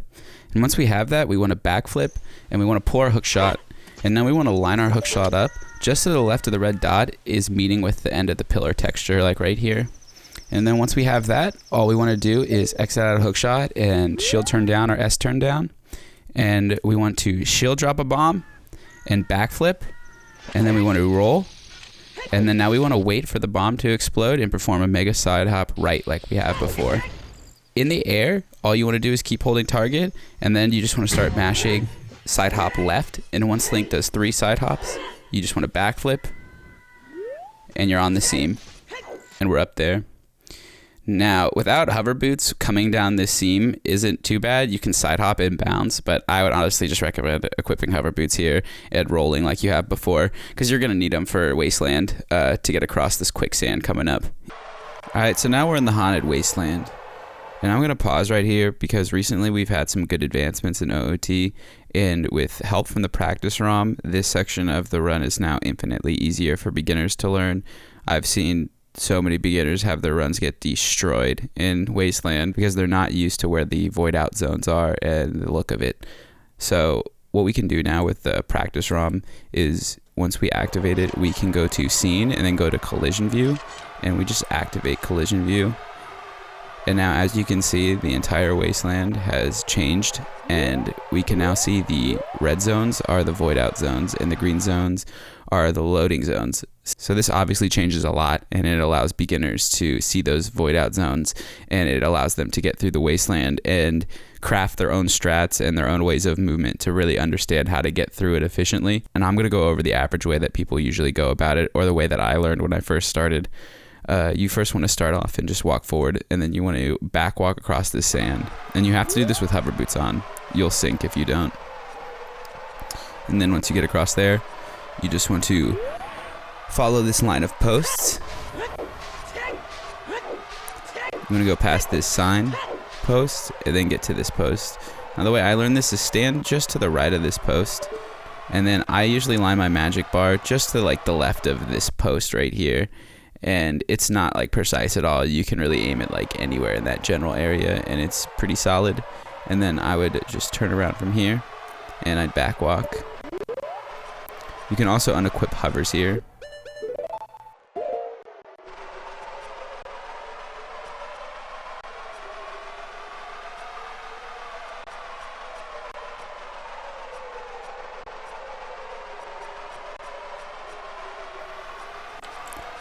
and you'll make it to this house right here.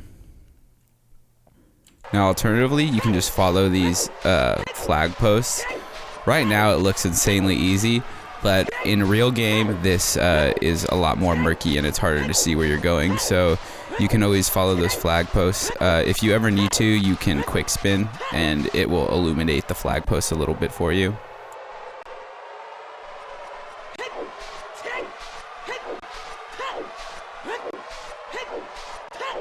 Either way, once you get past the house here, you're going to want to come to this back incline area. This little hill behind the house. And then you're going to want to work your way down this area.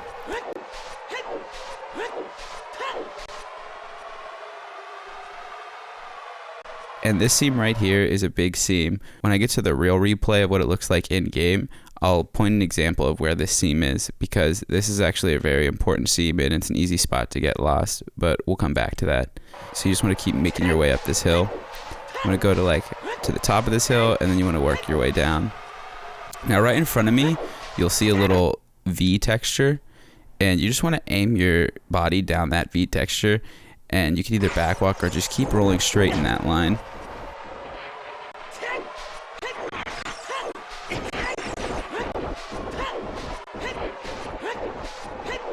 And then once you get far enough and you see this little dip in the ground, you just want to roll right through this dip and then head straight for the loading zone.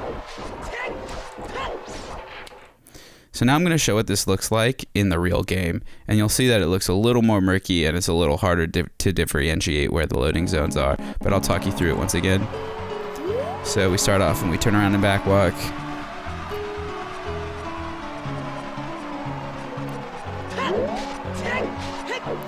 Head straight. There's that signpost. Now we just want to stand right in front of this post. Line up our magic meter anywhere in that area. Turn around, take off our hover boots. Just backwalk all the way. And if you ever get lost and turn around, you can quick spin to see the post a little bit better.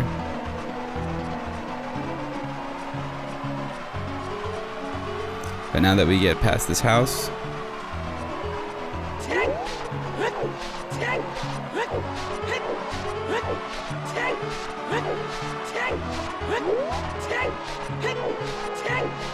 so you see this seam right here. This is the one that I was talking about, and you can see where the two hills converge and it goes flat, and it kind of makes a triangular little seam convergence there. I'll clip back to what it looked like on the practice ROM. And this seam is easy to lose track of and run right into. So you just want to make sure you stay to the right there. And from there you can move on, stay to the right of that. And then you want to move up the hill and go to the top of this hill and then start aiming down. So there's that V texture I was talking about before. So once you see the V texture and you're lined up with it, you just want to head straight for it. Now there's that dip in the ground to our right that I was talking about, and you want to just cut right into it and head straight for the loading zone. So now we are in the Desert Colossus. What we want to do here is we want to C up as soon as we gain control of Link, hold down, then cancel the C up, target, and side hop right and backwalk. The reason why we C up there is because we'll target the levers, and it ain't fun. If you mess it up, just roll there.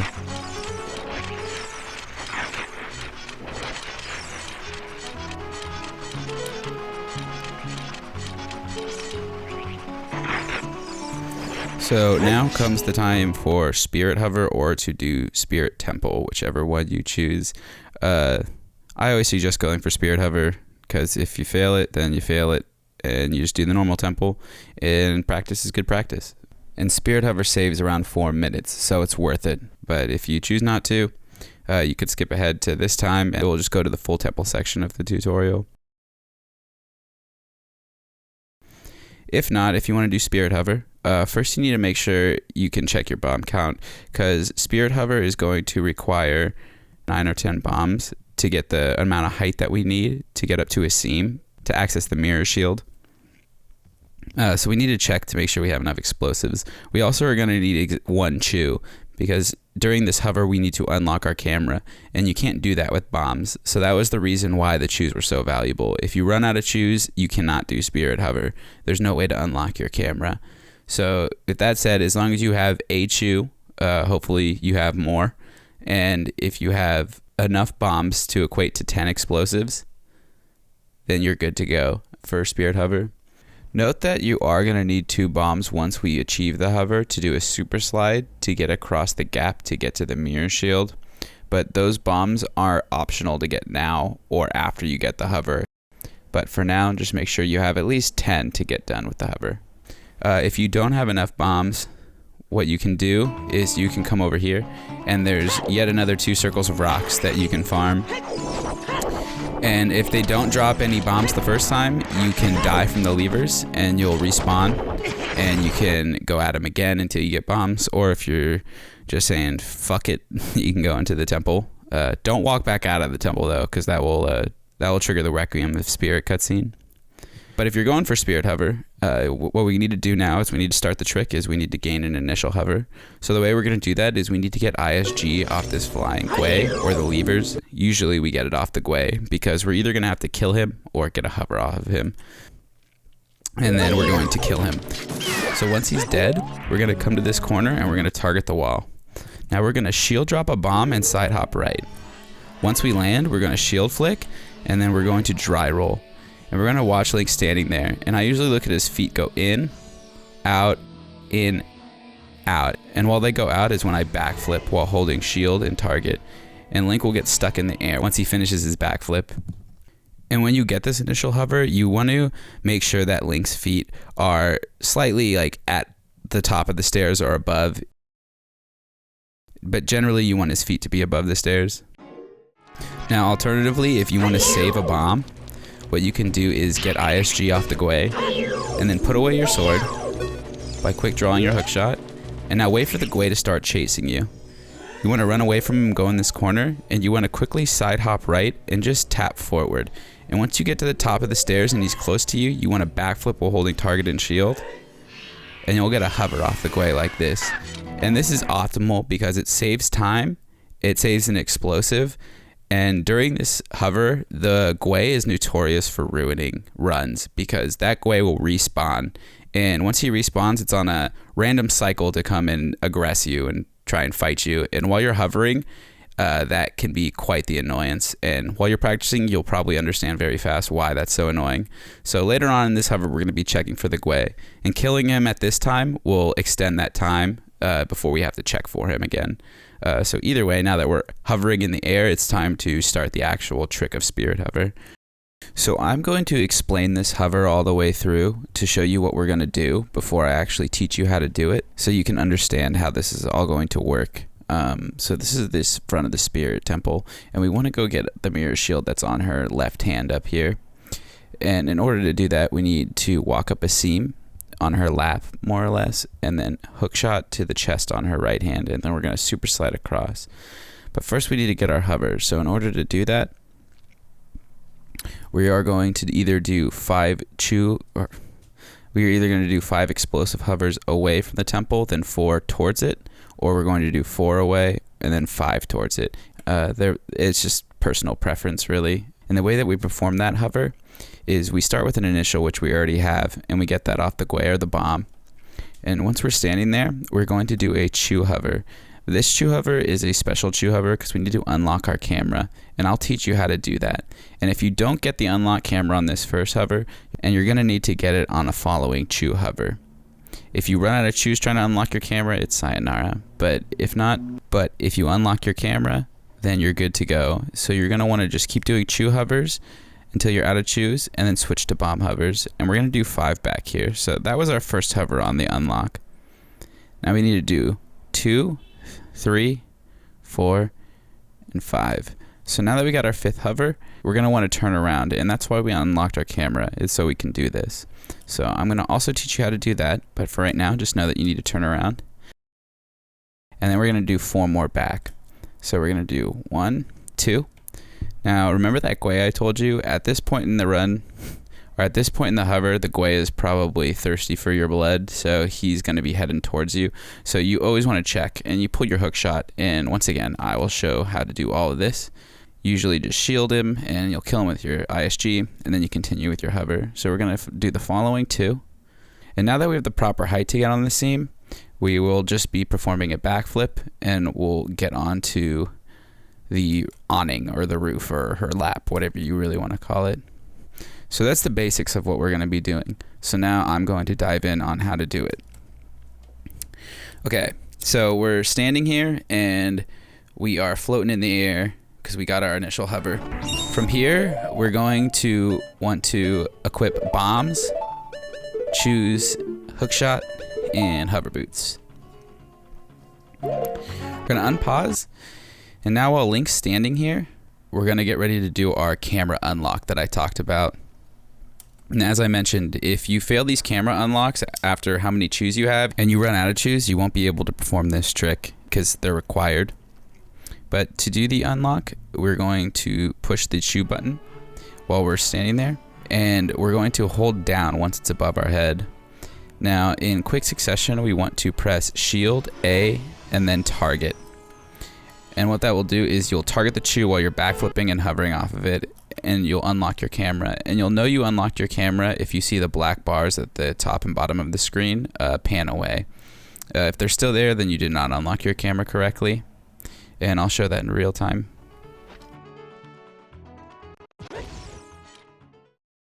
So if you're not comfortable unlocking the camera unbuffered, I'll show you how to buffer it real quick. What you want to do is the same thing we did before, and that's pull the chew and have it above our head. We want to pause the game, and we want to hold down and R, and we want to pause buffer 1 frame until the chew hits the ground. So now that the chew's on the ground, we want to keep holding back, and we want to buffer in 1 frame of A, and that will initiate a backflip. So now that Link's backflip is started, all we want to do is we want to keep holding R and down, and then we want to unpause and then just buffer in target. Boom, and the camera is unlocked.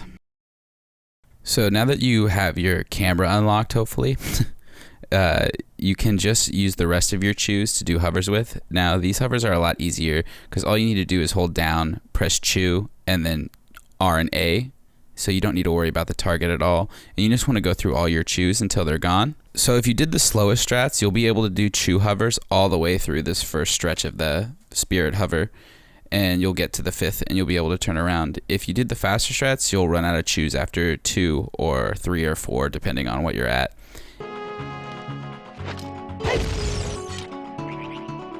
And after your chews are done, you're gonna have to switch to bomb hovers. So bomb hovers are a little bit more difficult in the sense that you have to wait for a specific timing of the bomb before you can drop it and backflip. They're not that hard, and most people use Link's breathing cycle to get a good visual cue on when to drop the bomb. So we start this off by pushing bomb and holding down, and you'll see Link start to breathe in, and then he'll breathe out.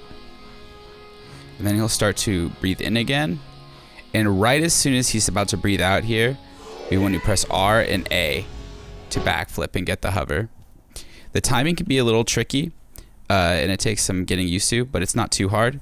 Now, if Link falls back and takes damage that you went too late, if he falls out of his hover or he like falls back a lot before he actually hovers, you went too early, and it's pretty easy to see what each of those look like.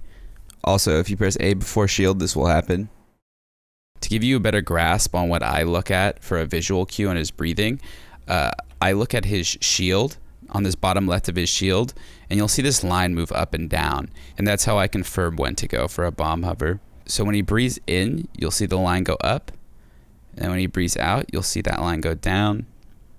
He'll breathe in, and then right as he starts breathing out here, we press R and A to get our bomb hover.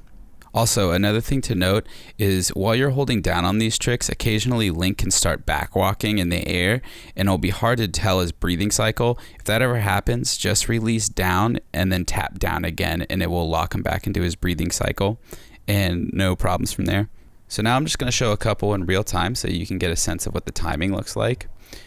Also, just to reiterate, we are doing 5 hovers back.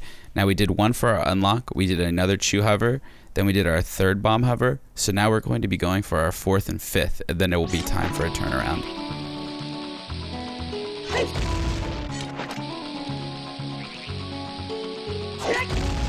So now that Link is done with his 5th hover, we're going to need to turn around. And it's not that hard to do, it just takes a little finessing. It's pretty easy, you'll get it down pretty quick. But once Link's standing here, you want to push the control stick forward and then move it to the left so that Link's walking at a diagonal like this. And then you want to release stick and then tap down quickly. And once he's facing the camera, you're going to want to target again. And the camera will flip around like this. If you miss it a couple times, don't worry. Just keep going for it and you'll bang it out. So as I mentioned before, the Gwei is going to be coming back around town around this time. And for beginners, I would recommend checking for a Gwei right after you get this camera turned around. At least look for him to see if he's there, because you don't want to fall. In this case, he wasn't there, so that's good. So from here on out, we can just continue by doing 2 more bomb hovers, and then I recommend checking for the Gwei again before we do our final 2. After the second one, we're checking for our Gwei. We'll pull our hookshot up, and he's right in our face right here. Usually you'll get a little more time, but he was ready for us right here. And in this situation, you just want to hold shield, and the Gwei is going to bounce off you. Then release shield, and it will most of the time kill him. Here he just bounced off and ran away. Either way, he's out of our hair now, so we can continue with the trick. If Link ever gets towards the top of the screen here after doing some hovers, you can fix the camera by pulling hookshot and then pressing A to roll, and that will fix it. So now that we're done with our 9 hovers, we want to pull hookshot and do the roll like I said. And you're going to see this awning. Now on this spirit hover, I'm way high enough for what we need. But you want to just basically have Link's ears above this awning right here in order to backflip up. If you're not high enough, then you're just going to hit the top of the awning or you won't make it. And that's usually a result of doing really bad bomb hovers and not gaining enough height. Sometimes you can recover by doing an extra bomb hover, but overall you want to have his ears above that awning line. And once you've done so, now you want to just pause, and then you want to equip your Kokiri boots, and you want to hold down and press A to backflip. So now we're on the seam and we're completed with our hover, and the hard part is basically over. Once we're on the seam, we're going to be stuck here, so you can move around because you have ISG, and we want to get a specific angle to backflip onto yet another seam. One way is you can get one S frame to the left, then target and backflip, or the more beginner-friendly way is to just hold forward on the stick and slightly start moving it to the left. And now you want to be looking at your mini-map, and you want to look at the little yellow triangle there. And you want to make that top of the triangle flat. So the top of this yellow arrow right here, you just want to make sure that that arrow is flat. And once the top of the arrow is flat, you can just target and backflip. Boom. And now we're on top of the seam. We're almost there. So once we're on top of this seam, we just want to pull our hookshot, and we just want to aim down this seam right here. I usually have the left side of Link's hookshot touch the seam. And once you're lined up there, just press A, and then just slowly walk forward until you get about here. Don't walk all the way up into the nose, otherwise you won't be able to shoot your hookshot. So just be mindful of that. If you walk too far, it can be a little scary getting back down, but just be careful. So once you're here, you want to just pull out your hookshot and you want to shoot this chest. Whatever you do, don't open this chest. That sucks, and I've done it. So once you get up here, you want to shield flick to cancel your ISG. And you either want to go for a super slide right now to get across the chasm, or if you don't have enough bombs or you're not feeling confident in doing it first try, you can go into this loading zone and then walk back out. Now what that will do is if you fail this super slide now, you can go die to levers and you'll spawn back up here. And alternatively, you can hop back down if you need some more bombs to do the super slide like I mentioned before. You can jump down, farm these, and then you can die to the levers, and you will spawn back up here.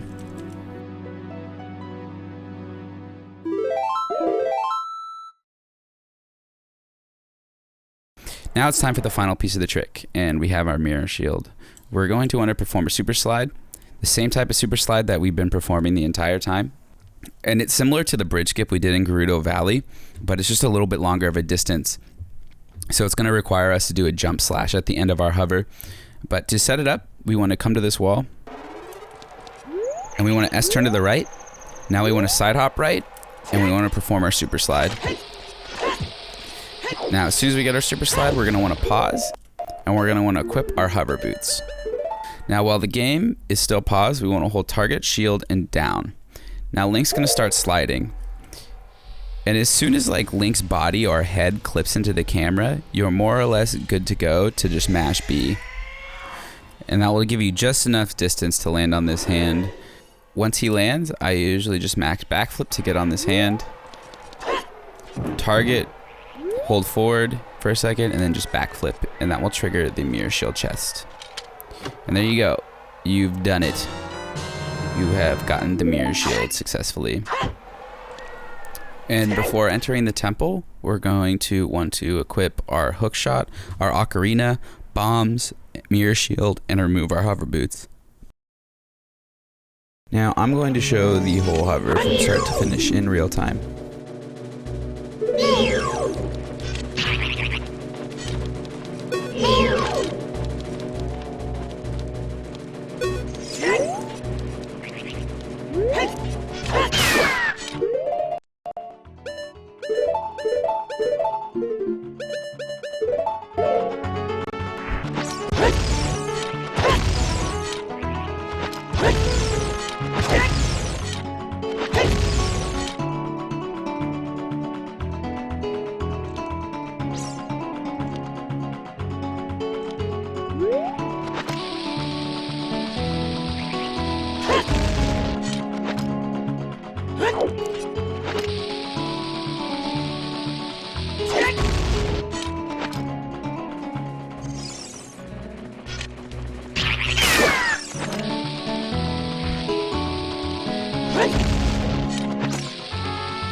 So say you don't want to go for spirit hover, or you're just not down for it, or you went for it and you failed, like most of us do time to time. In that case, we're going to need to go through the temple, and it's not too difficult, but it is longer.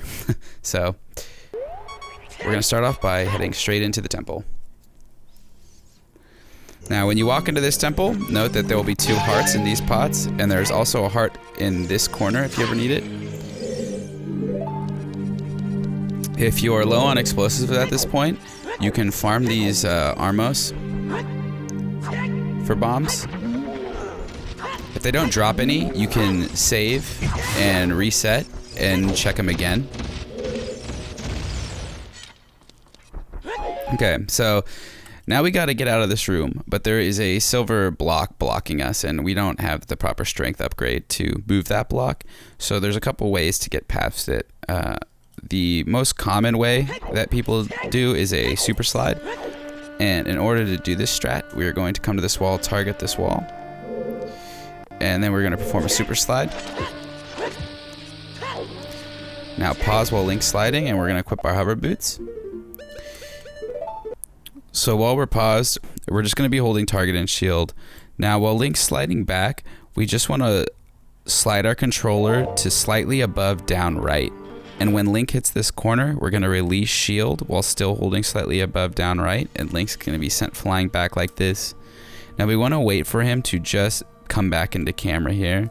And when that happens, we're going to backflip by holding down and pressing A, and then we're going to let go of everything and just mash hookshot. And Link will now be clipped into this silver block. And in this case, you can just roll away. If you hold too far down when doing this clip, this will happen to Link. And also, if you hold too far right, Link just won't clip. I'll show that in full time now.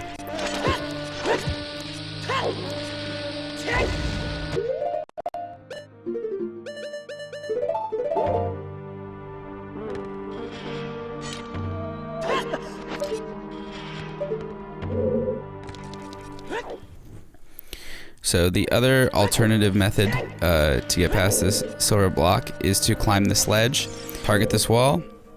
Now you want to shield drop a bomb, crouch stab, and then you want to press A and target. The same exact setup that we did for the ground jump in Sacred Forest Meadow. Now we just want to target this snake thing. It doesn't look like you can target it, but there's just a big invisible box right there, so you'll be able to target that wall. And now you just want to activate your ground jump by pressing down and A, and then just let go of everything. Don't push forward at all. Link will be transported up here above the snake. Now from here, you just want to walk to the center, anywhere in the center of the snake head, and aim your hookshot to just to the right of this line right here. Now once you do that, you can equip your hover boots. And you're just going to want to hold forward till Link gets his momentum, and you're going to want to roll. And while Link's rolling, you want to shift your control stick from up to upright.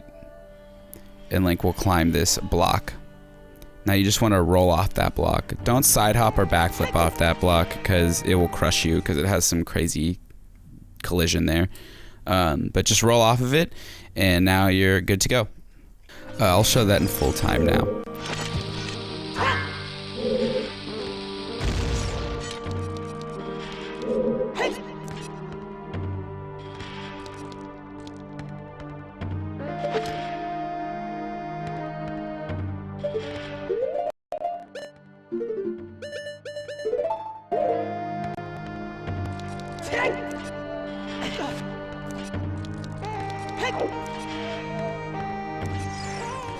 So you want to come to this corner of these stairs and hit this switch. Now this next boulder room is straightforward, just follow this movement. I don't need to say anything about it.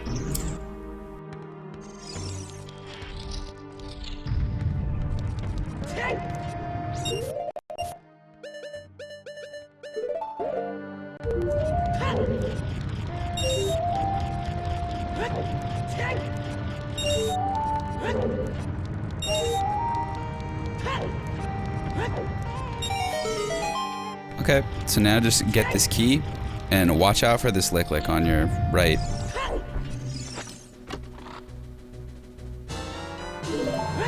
He'll get you. You can climb this ledge right here to save a little time. Now you just want to make our way into this door.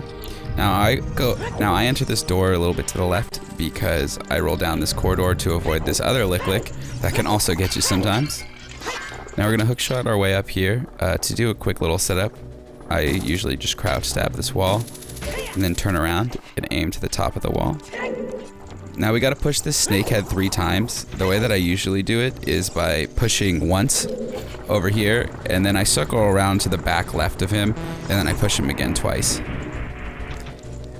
I only do that because there's an invisible enemy, and sometimes he can snipe you, so I do this to block him out, basically.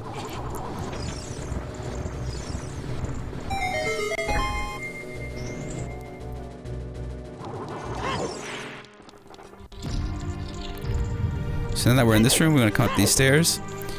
We want to jump off this platform, and we want to do a jump slash to get on this hand. That jump can be a little tricky, but it's not too bad. So once we are here, we're going to need to make some new equips. So we want to equip our ocarina, our hookshot, and our bombs. And we want to play Zelda's Lullaby on this hand. So this is going to spawn a key chest, and we're going to go have to hookshot it on the other hand. Now the way to hookshot this chest the fast way, rather than going around to go get it, is you want to hop up on this little snake texture here. And the easiest way to do that is kind of get a 45 to it, and then just backflip. And I walk down and hit this chest. Another way to do it is just to target this, turn left, and then backflip onto it, and then walk down it a little bit. It's just a tiny bit slower. If you ever don't get the red dot, just walk down a little bit further, and you'll be good to go.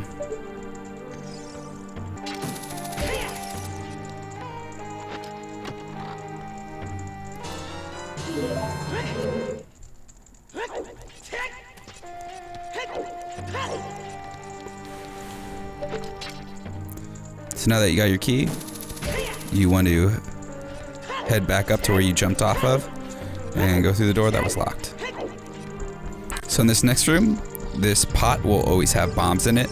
So that's one of the perks of going through the temple, is you get a free bomb drop. So shout out that. So in this next room, first thing we want to do is target this Beamos. And once he's targeted, we want to hold forward and mash the bomb button to throw a bomb at him to explode him. And then we want to pause and equip our hover boots. Once our hover boots are equipped, we want to come over to this button. Now all you need to do is just follow this movement to kill these levitating fuckheads. And boom. Puzzle complete. So now we're going to unequip our hover boots and go through this door right here. In this room, we just want to walk to the front of this mat and then shoot this Armos and go through this door.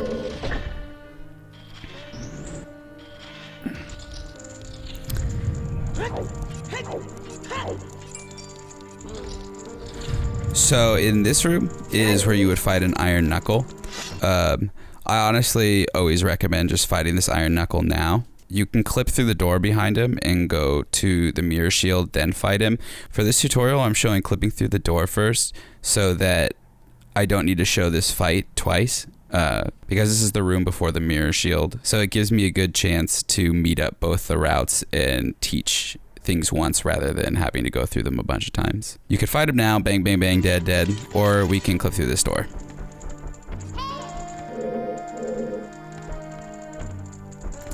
And in order to do that, it's not too difficult. We just want to backflip onto the Iron Knuckles seat throne thing. And then we want to climb up his throne. And now we just want to slightly hold right to get Link into the center of this. Now we just want to hold back a little bit. And now we want to hold forward and press A to jump. On the first frame that Link dips into the crevice like this, that's when you want to press B while holding forward. Now just roll, and boom, you're in the loading zone. So the strat's not too bad, but like I said, you should just get used to fighting the knuckle. Fuck that knuckle. Equip your mirror shield, and good to go.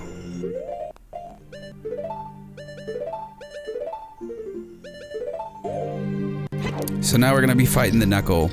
The best way to fight this knuckle is to take out your sword, not the big Goron sword, and you want to jump slash the back of the throne once, then run up and crouch stab it 4 times. Now as soon as she breaks the throne, you want to move up to her, and the way to fight Iron Knuckles is we want to stand by her left foot, and we want to hold up left while we hold shield and crouch stab her, and that will allow us to evade her attacks.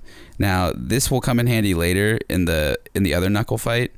These ones are pretty easy. You can usually just get away with mashing them and breaking off their armor, then hitting them 3 times. But that strat really comes in handy for Nabooru Knuckle, which is the mini boss of this dungeon. So keep that in mind. So once we knock off this one's armor, now we just need to space out our crouch stabs, walk up to her, and kill her.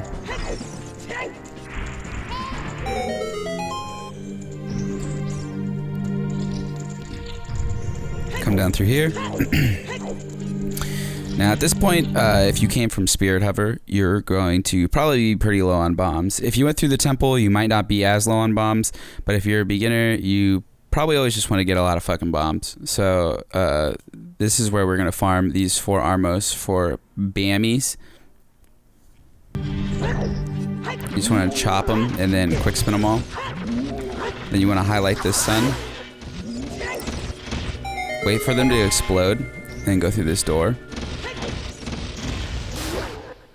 Open up this chest to get this key, and then head right back out.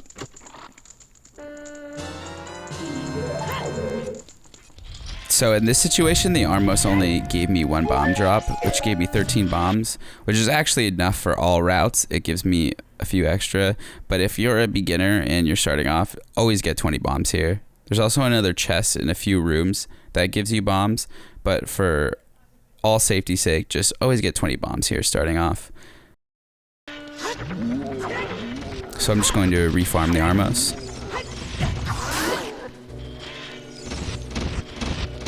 And boom. I have 18 bombs, but that's because I'm okay with 18, but you should get 20. Now you want to do this next room. You want to stand on the right side of this door and open it. Now as soon as the door closes, you want to flick right and target this wall. Then you want to side hop left, and on the second side hop, you want to press A to side roll and then let go of target. Now you want to hook shot and you want to kill this fucking spider, and then hook shot the middle of this climbable wall. Now once Link starts climbing, hopefully you'll make this cycle. If you miss the cycle, then you can climb to the right and wait for it to come back. If you make it in time, start holding up, but as soon as he starts climbing, start holding target. And what that does is that prevents you from taking damage from the wall and falling off. That can control you sometimes. It's much safer by holding target.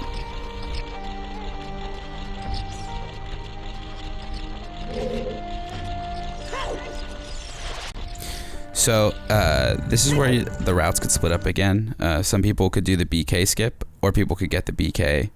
I know a lot of beginners have a hard time with this BK skip because it requires a pretty precise super slide. If you're starting out, I would probably recommend just getting the BK because it's on our way to the room that we need to get to, and it doesn't waste that much time. But whatever you choose, I'm going to show how to get the boss key first. So we want to play Lullaby here.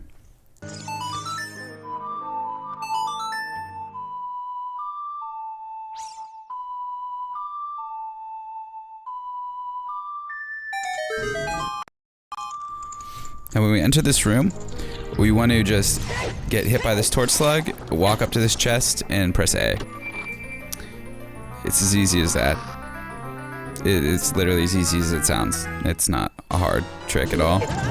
One thing we want to make sure is that we don't get annihilated by these torch slugs. And make our way out of the room. Now we're going to go through this door. We're going to watch out for these pots. There's a heart in this pot, and then there's also a heart in the pot below, for any reasons. But now we are in this famous room, whatever this room's called. So if you got the BK, now we have one of 2 choices. We can either do a trick called actor glitch, then do a mega side hop, and then we're going to clip into the head of the statue that we got our key from down below before, and hookshot our way to the boss door. Or if you want to do the easier strats, is we can hit this switch in front of me and then we can go do the light puzzle, which is a little bit slower. I'm going to show the mega side hop first because it's faster. So in order to do that trick, we want to come to the center of this grate, basically where I am right now, and we want to shield drop a bomb, and as soon as we shield drop it, we want to head to this door. Now, while we're standing in front of this door, not holding anything, we want to wait for the bomb to explode. And as soon as we see the bomb exploding, we want to mash A to open the door in front of us. Like so. Now, once the switch cutscene is complete, just press forward to exit the door, and we performed our actor glitch.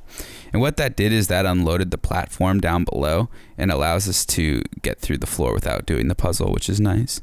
Also, sometimes an actor glitch, if you open the door on the last possible frame, you'll get this like black camera and it's not tight at all. But if that happens, don't panic. Like don't just like run around aimlessly. What you want to do is slash your sword, tap down, then press target and just keep mashing A. And eventually Link will hit the wall and it will fix the camera. So now that you've performed your actor glitch, you're going to want to come to this pillar. and you're gonna target it. Then you're gonna want to side hop right twice, side roll, and then let go of target. Now once Link's standing there, you want to press shield and crouch stab the wall, then side hop right once. Now you're in position to do your mega side hop. And to do this mega side hop, we're going to backflip and then shield drop the bomb after we backflip. Now we're going to wait for this bomb to explode, and we're just going to perform a mega side hop the same way that we did for gate skip, the same way that we did for the bridge skip, just a standard mega side hop. And you're going to want to do that to the left. So when he's in the air, just hold target and shield until he makes a damage noise. Now, once he makes his damage noise, you can let go of targeted shield, and you want to S turn or shield turn left. Now, once you're turned to the left, you want to hold shield, and you want to put your stick in the up left notch. Now once it's there, you want to crouch stab once, and Link will get recoil. Now just pull out your hookshot and aim it at this great thing. On consoles, it can be a little harder to see, so just keep aiming around in there, and you'll eventually get the great. And then just make your way into Nabooru Knuckle. Sometimes when you land on the snakehead, you can fall down like this, and that shit fucking sucks. But a quick fix to remedy this problem is to come up here and push this Armos onto the switch. And that created a little angle for us to clip in. So we want to hop down here, and we want to get a little 45-degree angle to him, and then jump slash right through the wall. Hold forward until Link hops off, and then after he's in the air, start holding down, and he will void out, and boom, we're back up here. So if you failed that, now the room is loaded again with the actors, and we can't perform actor glitch because the switch is already activated. So we're gonna have to go do the light puzzle. Now, if you didn't do the mega side hop, you can just start going for this light puzzle right away and skip all of that mega side hop business and just do this puzzle straight from the get-go. We want to just come through this door.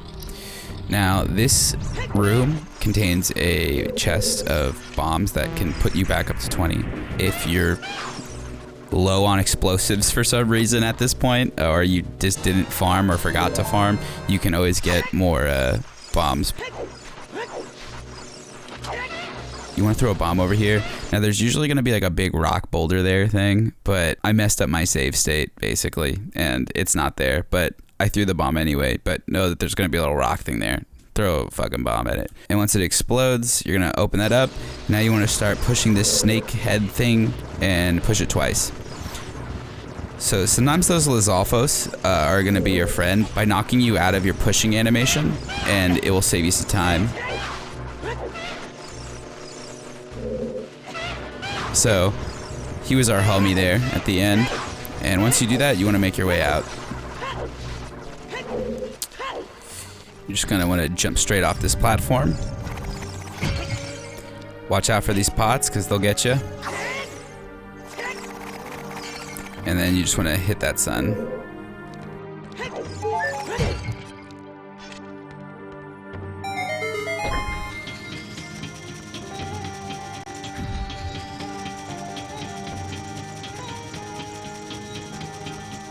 Once we're there, you can just hold target and shield and knock off her face.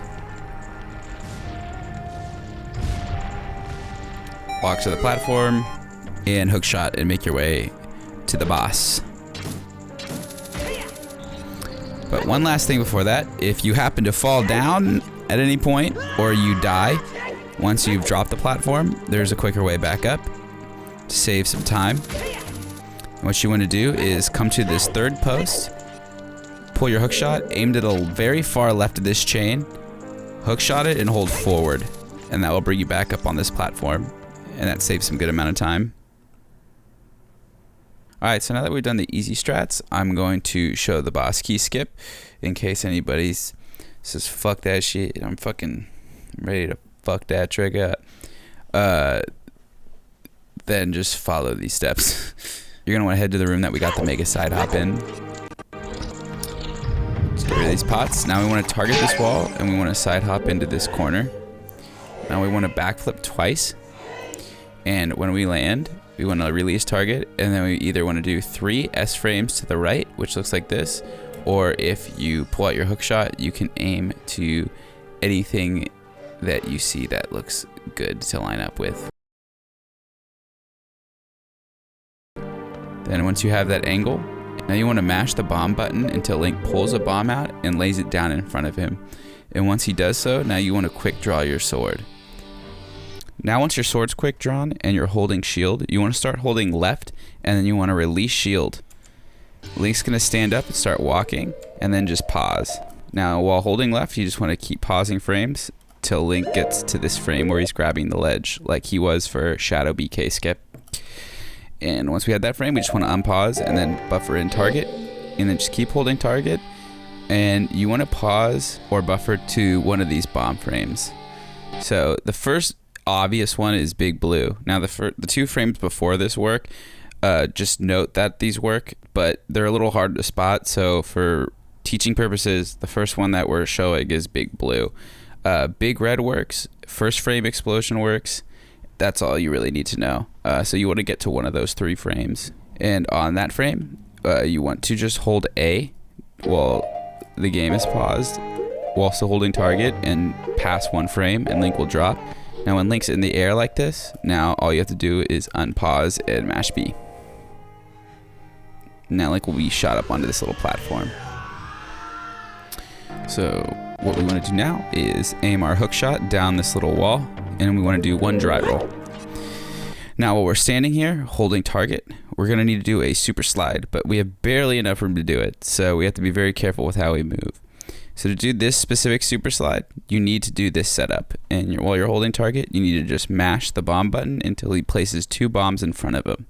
After he's done that, you want to start holding shield and back and then pause.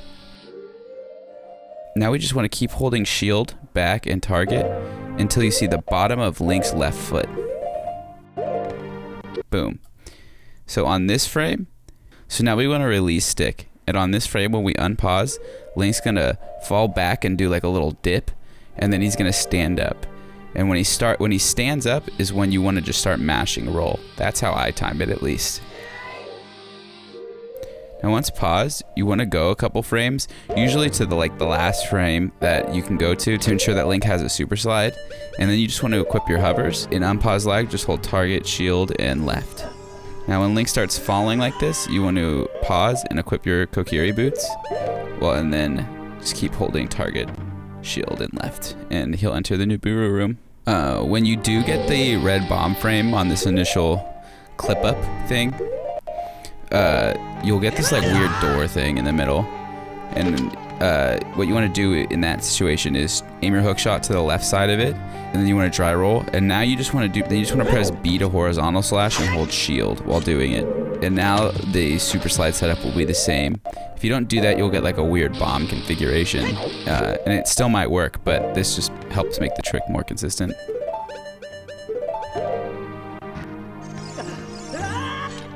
If you ever fuck up, you're probably going to end up down here in this unloaded room of death.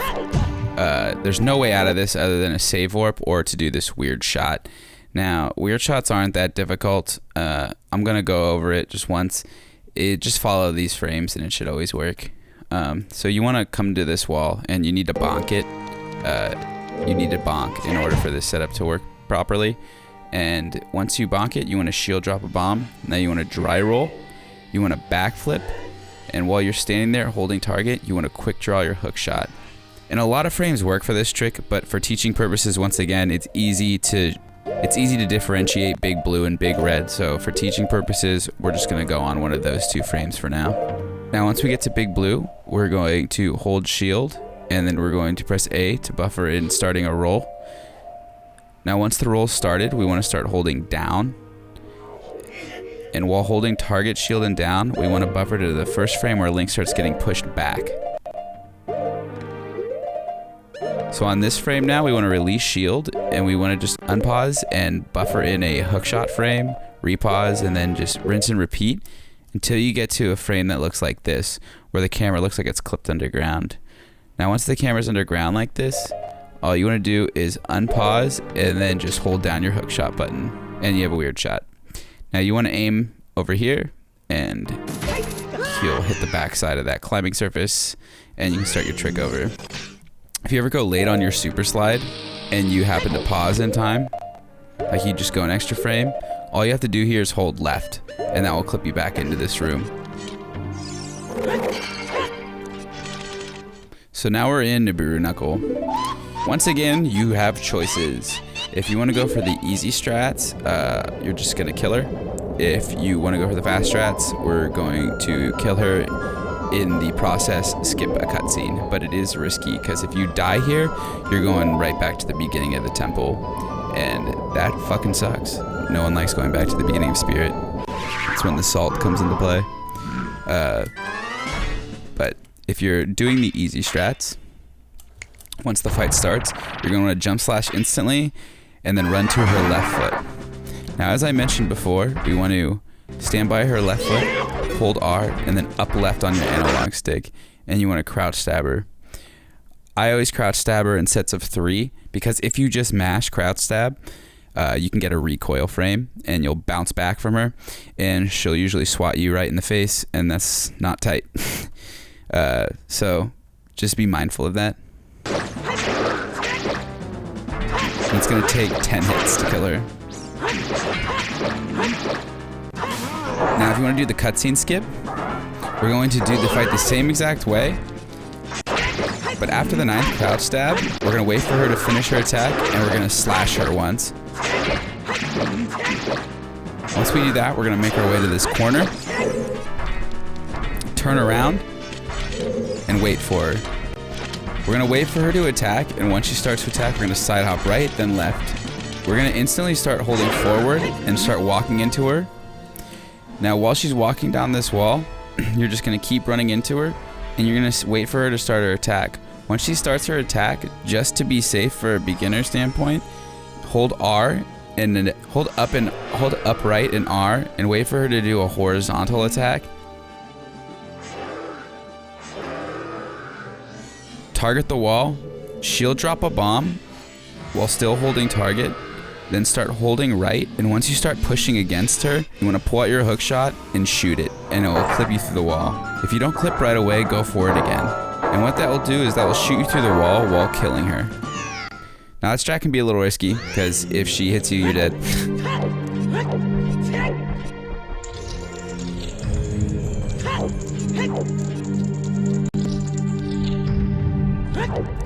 So now we're just gonna hookshot our way up here. Backflip into this fucking boss fight for pickles.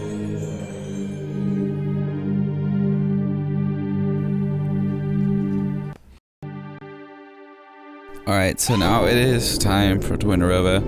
Twin Rova is a pretty straightforward boss. You pretty much fight her how you would casually. There's a couple strats to kill her a little quicker that I'll tell you about.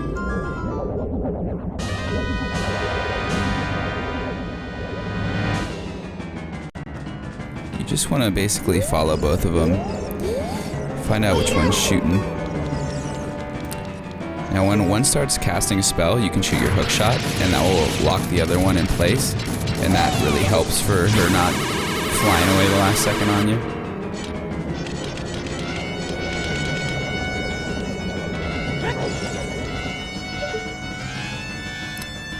Now this first cycle is 4 hits. Sometimes she'll try and control you with a 5th hit before she goes to her second phase, but I'll show you how to combat that. So that was 2 hits.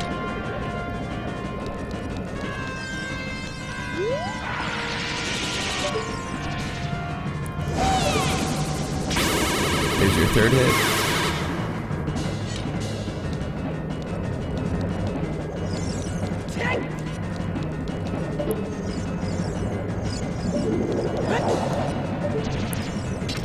And here's your 4th hit.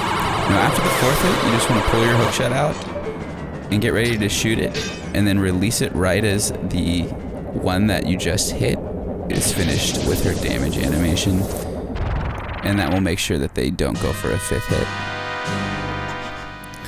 Now for the second cycle Rova, you just want to come to the center of the arena, target her and hold shield. So the first cycle of second phase Twin Rova is never RNG. It's always going to be 3 of the same elements, either fire or ice. After that, it's completely RNG, so keep that in mind when you're starting this second phase. Then after that first hit, you want to jump slash, to store a jump slash. Then you want to hold shield and take the second one. So now once you've taken the second hit, and she starts moving to her platform, we're going to run to this corner. And once we land in the corner of this pillar, we want to target her and take the hit from the charge. And then we're going to move forward slightly. And once her element hits her, we're going to let go of target. Well, and still hold shield. And then we're just going to start crouch stabbing upwards. And then we can just let go of stick and keep crouch stabbing until she's dead. My only tip there is just don't land too close to the edge on that pillar, because you get a little bit of recoil from her attack and it's possible to grab the ledge, and it sucks. But now you get to watch a cutscene that's not really that tight. So enjoy the minus cutscene. Okay, once you're done with that, you go to the blue warp. You can go get that heart piece if you really want to, but only babies get that heart piece. You don't need it. I believe in you. So once we're doing our spirit and we watch the cutscene, we're going to end up on this little platform here. And we're going to play minuet cutscene to make our way to forest. Now before we head to forest, let me note that bomb count is also important in this dungeon, mainly because there's like nothing that drops bomb drops except for this one little enemy that rarely drops bombs. So in order to complete Forest Temple, you need a minimum of 3 bombs. Obviously, you want more than that. You want as many bombs as possible, but you won't be able to complete the dungeon unless you have 3 bombs. So if you have more than 3 bombs, you should be good. If not, you can go farm the rocks in front of this pedestal again to get some bombs before Forest Temple. If not, you just want to play Minuet cutscene, or you just want to play Minuet and warp to Forest Temple.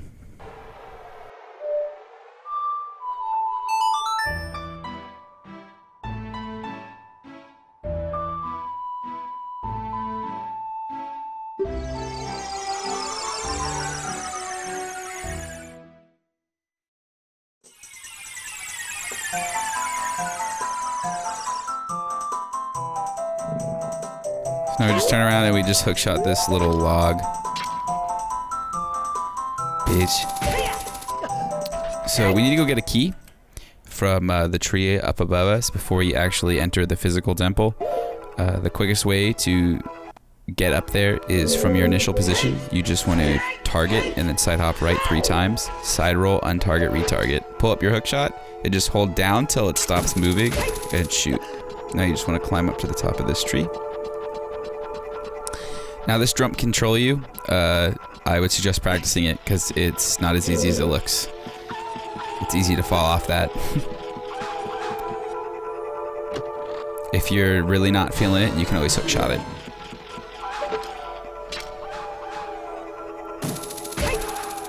If you do fall down, I suggest just climbing the vines right away, because if you try to hookshot them, these wolfos really like to hit you while you're trying to aim, and they just end up wrecking you. So entering this dungeon, watch out for the Skulltella. You can slash him and roll around him, or you can also just hookshot him.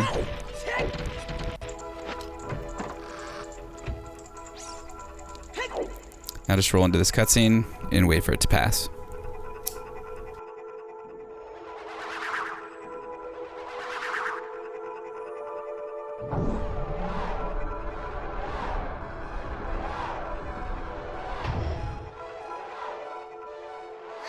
So now we're just gonna head straight across and enter the room.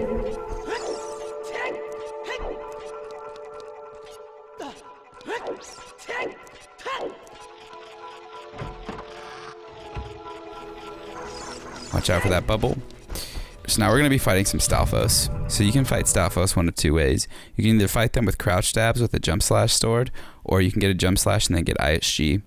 A lot of beginners like using ISG at first, and then they get used to just using crouch stabs. I'm going to show you the ISG method first. You want to jump slash, then you want to hold shield, crouch stab, target, CF in quick succession, and then you just got to run into their fucking bitch ass, and that will kill him. Just keep swatting him It's pretty easy. They can still hit you, so be careful, but it's much easier. And to note, stalfos damages is 1 slash is a 1 heart attack, but if they jump slash you, it's 2 hearts. So if you do need health, you can run straight to the back of the room, and there's a fairy and a heart back there. So if you fight them normally, you actually want to like hold up while you crouch stab to try and to get them in the ankles more or less. And you just combat them that way.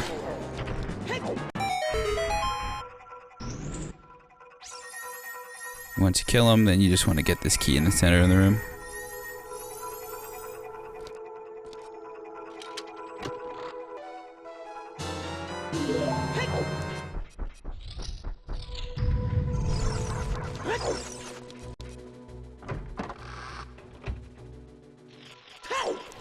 Just head down these stairs. And we want to head to this corridor. Now we want to climb up the right side of this block. Then we want to target this wall. Now once we have this wall targeted, we're going to side hop. And then we're going to side roll and release everything and quickly pause. Now we're just going to keep advancing frames until we get the first ledge grab frame that we're used to. And then on this frame in unpause lag, we're going to buffer in target. Now we're going to press A to drop. Now we're going to curl our stick right and up really fast and then press A to open up this door. It's not very hard to do it unbuffered, and if you ever miss it, it's really fast to set it back up. You just have to keep going and retrying at it. If you're more comfortable buffering it, then go for that. If you ever happen to go too far and walk through the door, don't freak out, just open it and then walk back in.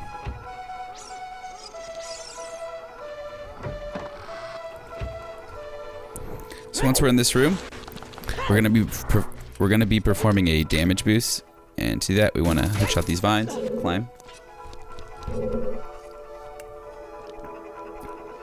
And we want to target this wall, and we want to shift Link over until his hat is like splitting this wall. Don't go too far.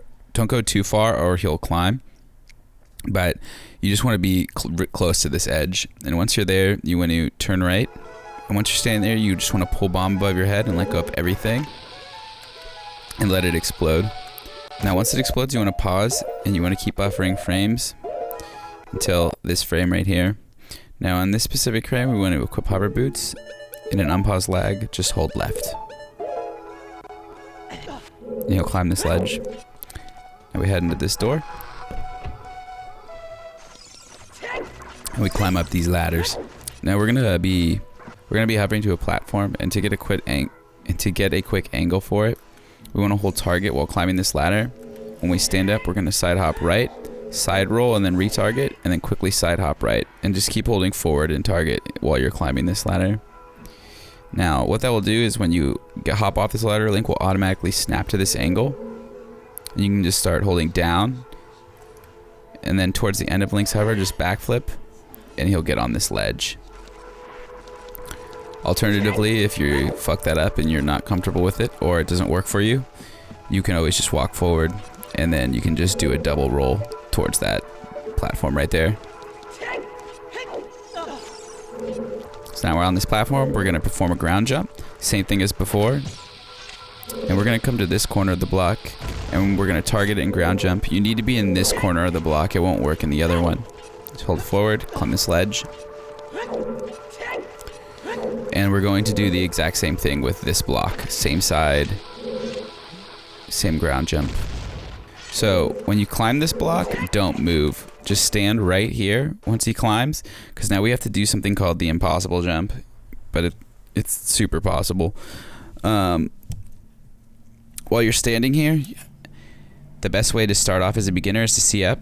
And you want to align your sword button just to the right of where this wall is, with the wall with the eyeball on it, where that texture ends. You just want to have your sword like to the right of it. It's not precise. Don't go too close, or you'll usually end up bumping the wall. But you just want it a little off of it. Once you got that, you want to press A. You're going to hold forward to get a little bit of speed, and then you're going to start your roll before you leave the block. Make sure you start your roll before you leave the block, otherwise you won't get enough momentum. And then you want to quickly hold up left and get one more roll, and keep holding up left till he grabs the ledge.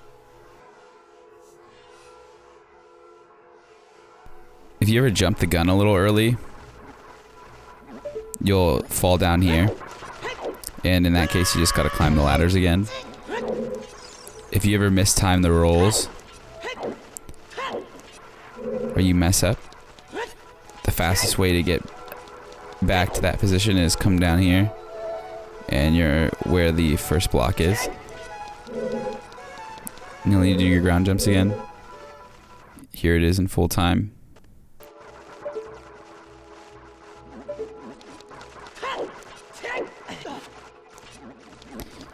And once you get that, you equip your kokiris and make your way up this ladder.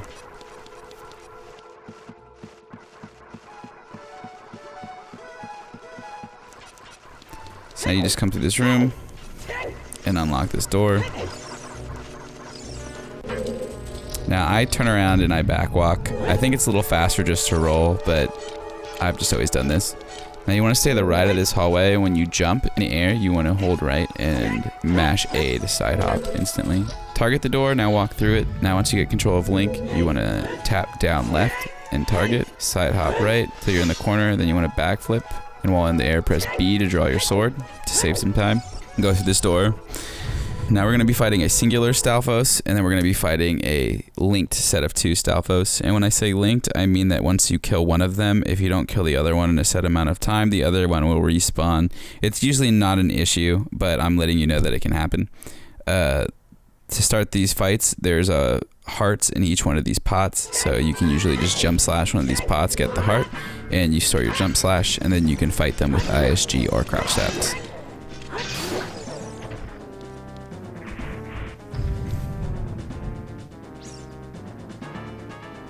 Don't get Deku nuts.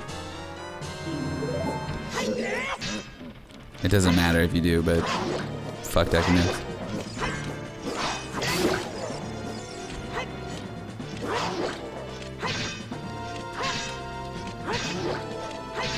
So this second set of stalfos was not very nice to me, but we got the job done. So once the stalfos are dead, we just want to get this fairy bow right here.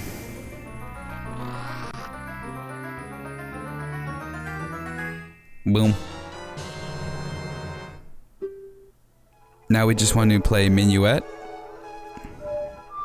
to warp back to the beginning of the temple.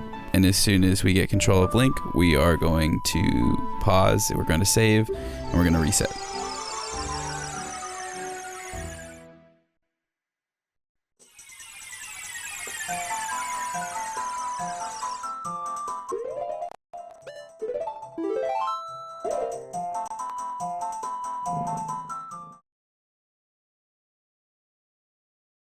So now we're gonna watch Lax. Enjoy it. Soak it in. You're basically done. So now that we're in the Temple of Time, we're going to head out as normal, but this time we're going to head straight to Ganon's castle.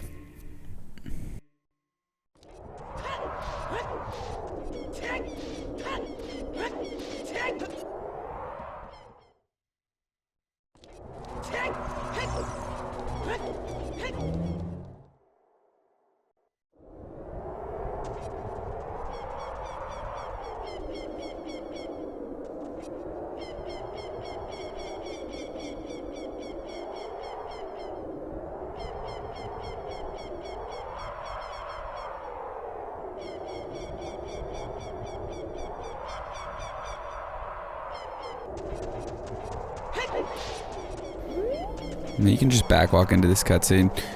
When you first start out, I'd probably just recommend just rolling into it, because it's easy to backwalk off the edge. I've done it, but you can just roll into it. Activate the rainbow bridge, and head into the castle.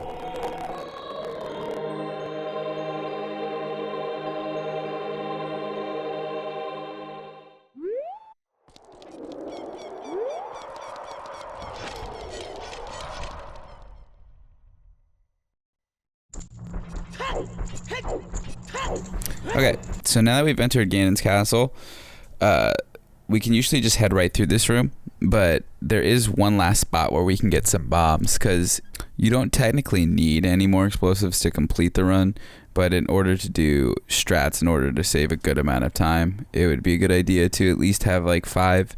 The fastest way though to farm some bombs is to save before you waste your bombs, the ones you have left, and you want to stand at the end of this carpet and just chuck bombs at both of these BMOs, and that will kill them. And you can get a little grip of bombs. I would suggest saving after that. Now we're going to be doing a trial skip. There's a lot of ways to do it. I'm going to actually show 4 ways, which is just like basically the 4 most common ways you'll ever see. So the first way I'm going to show is the most common way, and it's a 3-bomb. It's a 2-bomb staircase hover with getting bomb ISG separate from it. So the first thing we're going to do is we're going to get bomb ISG, and the way we do that is we mash the bomb button until he sets one down in front of him. Then we're going to quick draw our sword, and then press B and then A.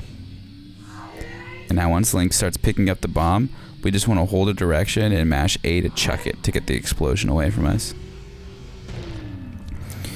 Now that we have bomb ISG, we want to target this wall. And now we're going to drop 2 bombs like we would for a super slide. But we are going to do a little bit different of a setup. So we want to shield drop, side hop, shield drop. Now we want to backflip. And at this point, you can just walk to the middle of the bombs, turn around, and then backflip when they explode. But I have a little setup that I made to waste some time so that it lines up with the bombs perfectly, so that you don't have to pay attention to the timing of the bombs as much. And the way I do this is after my backflip, I side hop left, I side hop right, and then I press A to side roll. And then once he's done with his side roll, I just tap down, target, and then I backflip. And I just keep mashing backflip, and he's going to get shot up into this loading zone. And I'll show that in full time.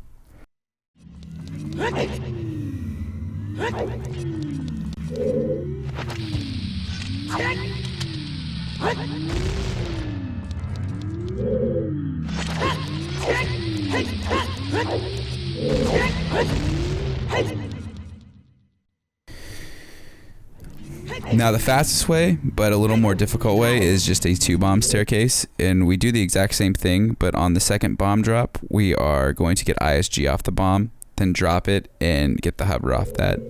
So we drop, then we drop the second one, and we quick draw our sword, hold shield and left, and then press B and A. Once it's above his head, we do a 180, shield drop the bomb so it falls, and then we want to backflip, and keep mashing backflip to get in.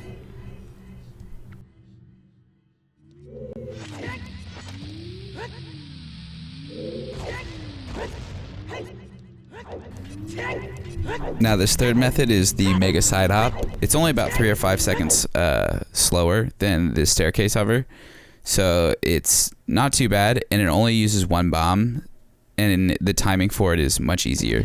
We want to target this line right here. Now we want to crouch stab the wall, and we want to backflip, and while we're backflipping, shield drop a bomb. And now we're going to want to perform a megasidehop. We want to pause in the air. You want to pause on any of these frames, but this is the last frame you can pause on when Link's feet are kinked up like that. We want to equip our hover boots, and while the game's paused, we want to hold target, shield, and up left, and unpause. Boom. Now once we come through this loading zone, we would equip our light arrows here, and equip our boots. And make our way up. Now there's one last method, and this is really old, and you won't see people really doing this in runs. The only reason why you'd ever really do this is a race and you don't have any bombs. But this is Spirit Trial skip. This is, I think, the first trial skip that was actually found. And it's really slow compared to the other ones, but if you don't have bombs, it's what you got. So you just want to push this statue in the same way that I did right here. And you want to target this corner and clip through the wall like we did in Spirit Temple when we were backing up, when we had to do our backup.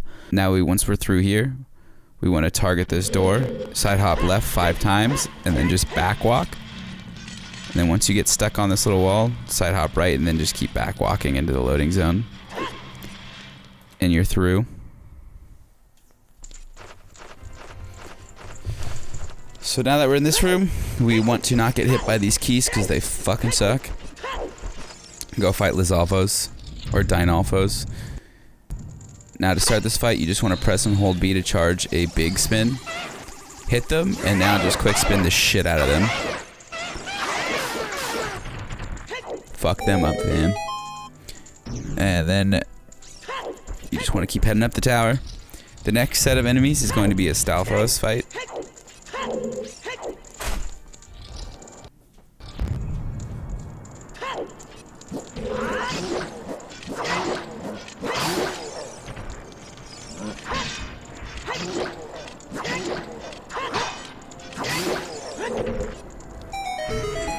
Make sure you get this boss key.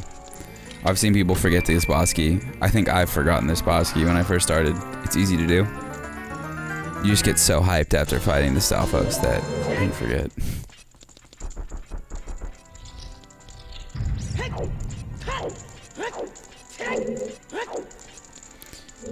Alright, so this is really the only difficult fight on the way up to Ganondorf, and this is Knuckles.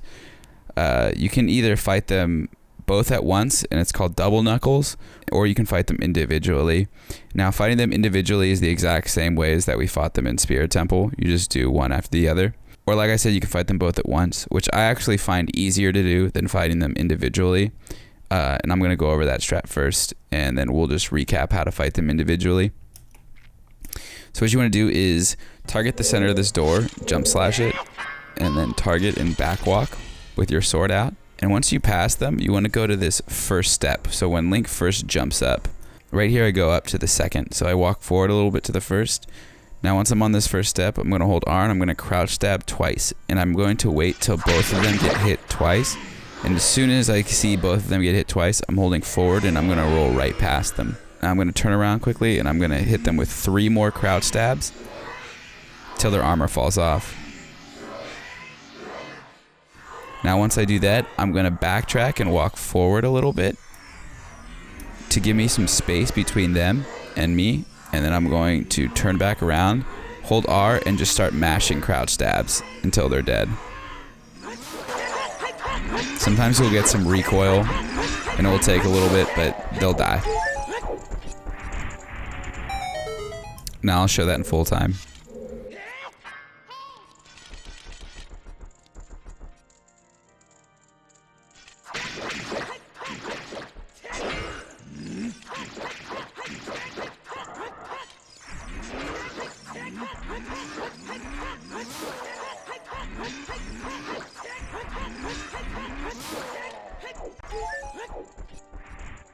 So if you're fighting them individually, like I said, it's just like the first Knuckles we fought in Spirit. Just give him crouch stabs.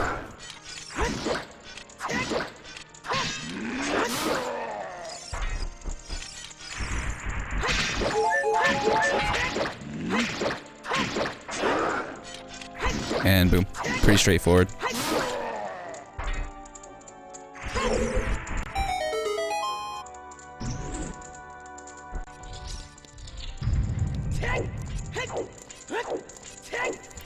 Now we just make our way to Ganondorf. You can Hess up these stairs, but I will not be showing that.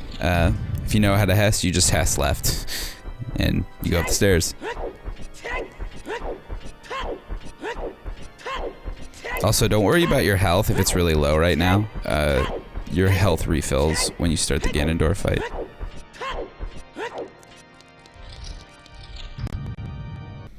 So now we're gonna fight Ganondorf.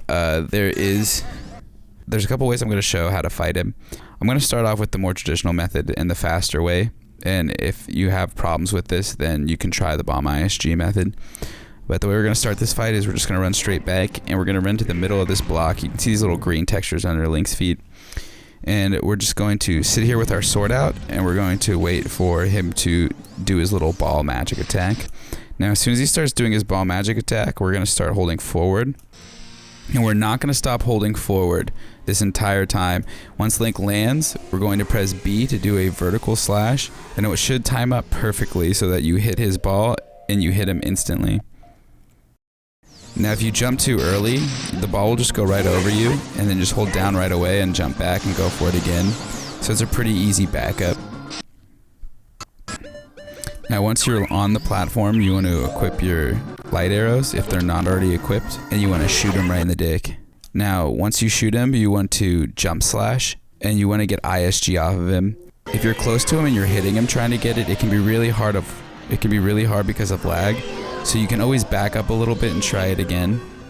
Once you get ISG, you want to target him and run up to him, and once you're facing him, you want to pull your bow and just sit there. Now I'll show what that looks like in full time.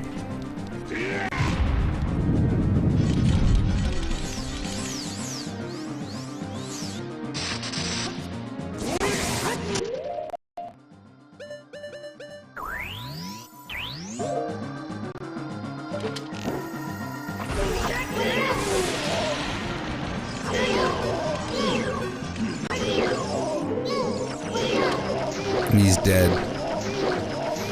So if you're having trouble with that fight, you can do a bomb ISG method. It does require a bomb, but you start the fight by storing a jump slash, and then you want to drop a bomb in front of you and get bomb ISG like we did before. Throw it away from you. Now you want to backflip to pull your sword, and you just want to stand on this edge. And you can just stand here and play tennis with Ganondorf.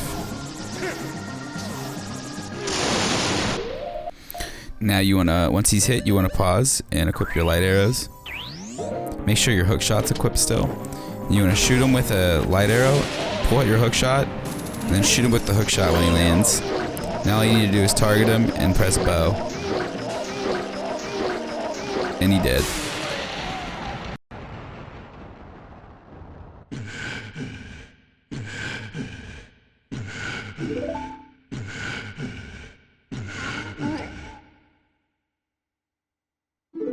So once Ganondorf's dead and you gain control of Link, we're going to be performing a trick called Void Warp, and this is going to skip the entire tower collapse sequence. Now if you fail this trick or you don't have enough bombs, you can just go down the tower normally. I'm not going to cover that because it's super straightforward. It's linear. You just walk straight through the tower. You're gonna have to fight a couple more stalfos, but other than that, it's just slower. There's no tricks or anything to make it faster. You just walk down the tower, and yeah, and then you basically meet back up here. You meet back up with the tutorial at the collapse cutscene. But either way, we're going to take a shot at Void Warp first. So once you gain control of Link, you want to target this broken down pillar thing, and then you want to side hop, and you want to get into this corner till Link stops walking forward. Now once you're there, you want to crouch stab it once, target, and side hop right once. Now once you're standing there with target held, you want to press B to do a vertical slash, and while Link is slashing, hold shield, and you do that twice. Now once you do that, you want to backflip once, and then you want to side hop right twice. And on the second side hop right, you just want to press bomb in the air and then just let Link fall, and the bomb will drop automatically. Now once the bomb is on the ledge and Link's sitting there, just wait for it to explode and it will hit you into a loading zone. So now's the tricky part. So while Link's voiding, you want to hold just slightly up of down right, and like when I say slightly, it's very, very small amount up from down right. I'll show you what happens if you go too far or too little, but it's like the smallest increment. It's like less than it's like maybe a millimeter, if that. Just keep holding that angle on your control stick, and Link will load into this weird unloaded crazy room. Once he falls for about a second, then press B to jump slash, and once he starts jump slashing, hold straight forward. And he's gonna recoil and land like this. Now once this happens, turn around, back walk for a second, and then just mash side hops left. And you're in there. Now if you go too wide, as in if you go too far up from down right, he's just gonna void out. If you have 2.5 hearts at this point, which means you started this trick with full health, then when he voids out here, you can go for the trick again, But after that, you're gonna have to die and then reattempt the whole trick from the start, because you won't have enough health.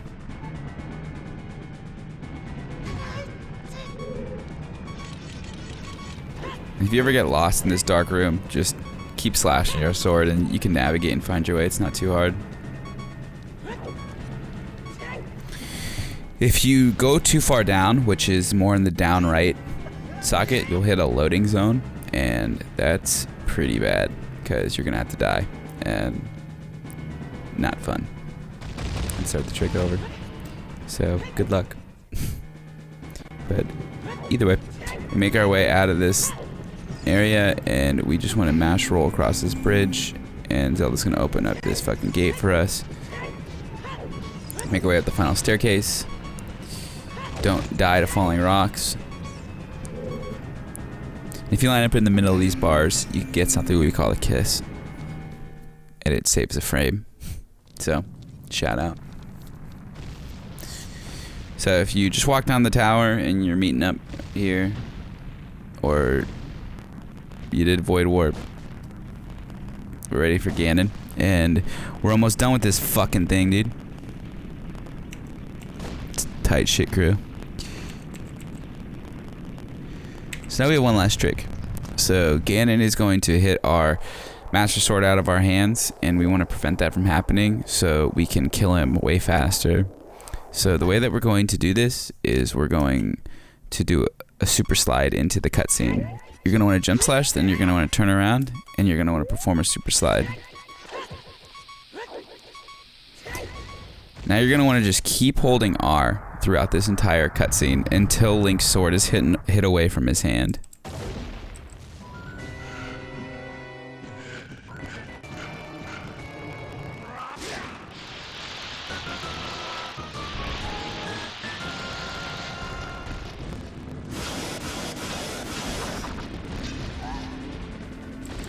So till here is when I usually release shield. Now Navi's going to talk to you, and the fight will commence, and you'll still have your Master Sword. If you fail the super slide, or you don't have enough explosives to do it, don't worry, you can fight him with hookshot. I'll show that in a second. It just takes 10 hits as opposed to 3. So now you just want to roll under his legs, crouch stab, roll under, and just rinse and repeat.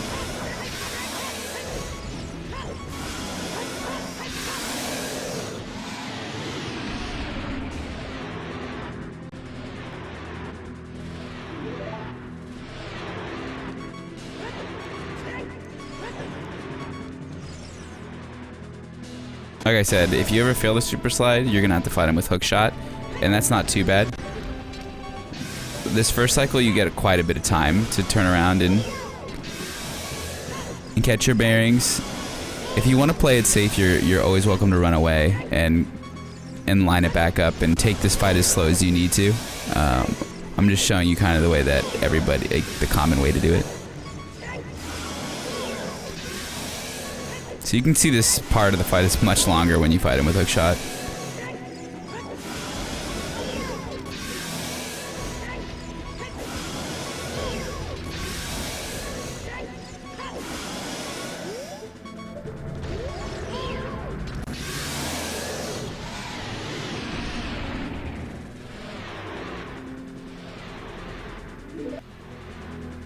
So there you go. So once you go get your Master Sword, he's going to take 5 more hits. So you hit him on the head or the tail for 1, and now you just do the same exact thing.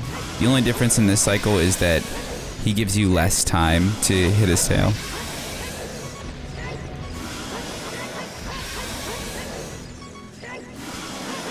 And bang.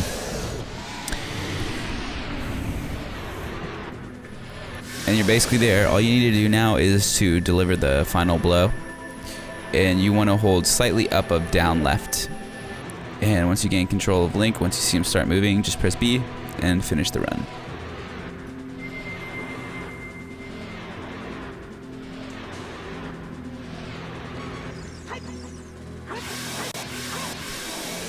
And boom. And you have now finished Ocarina of Time, No I Am, No Wrong Work. So congrats to to you, dude. Dudette. Dudess. Whatever it may be. Hey, party on, dude.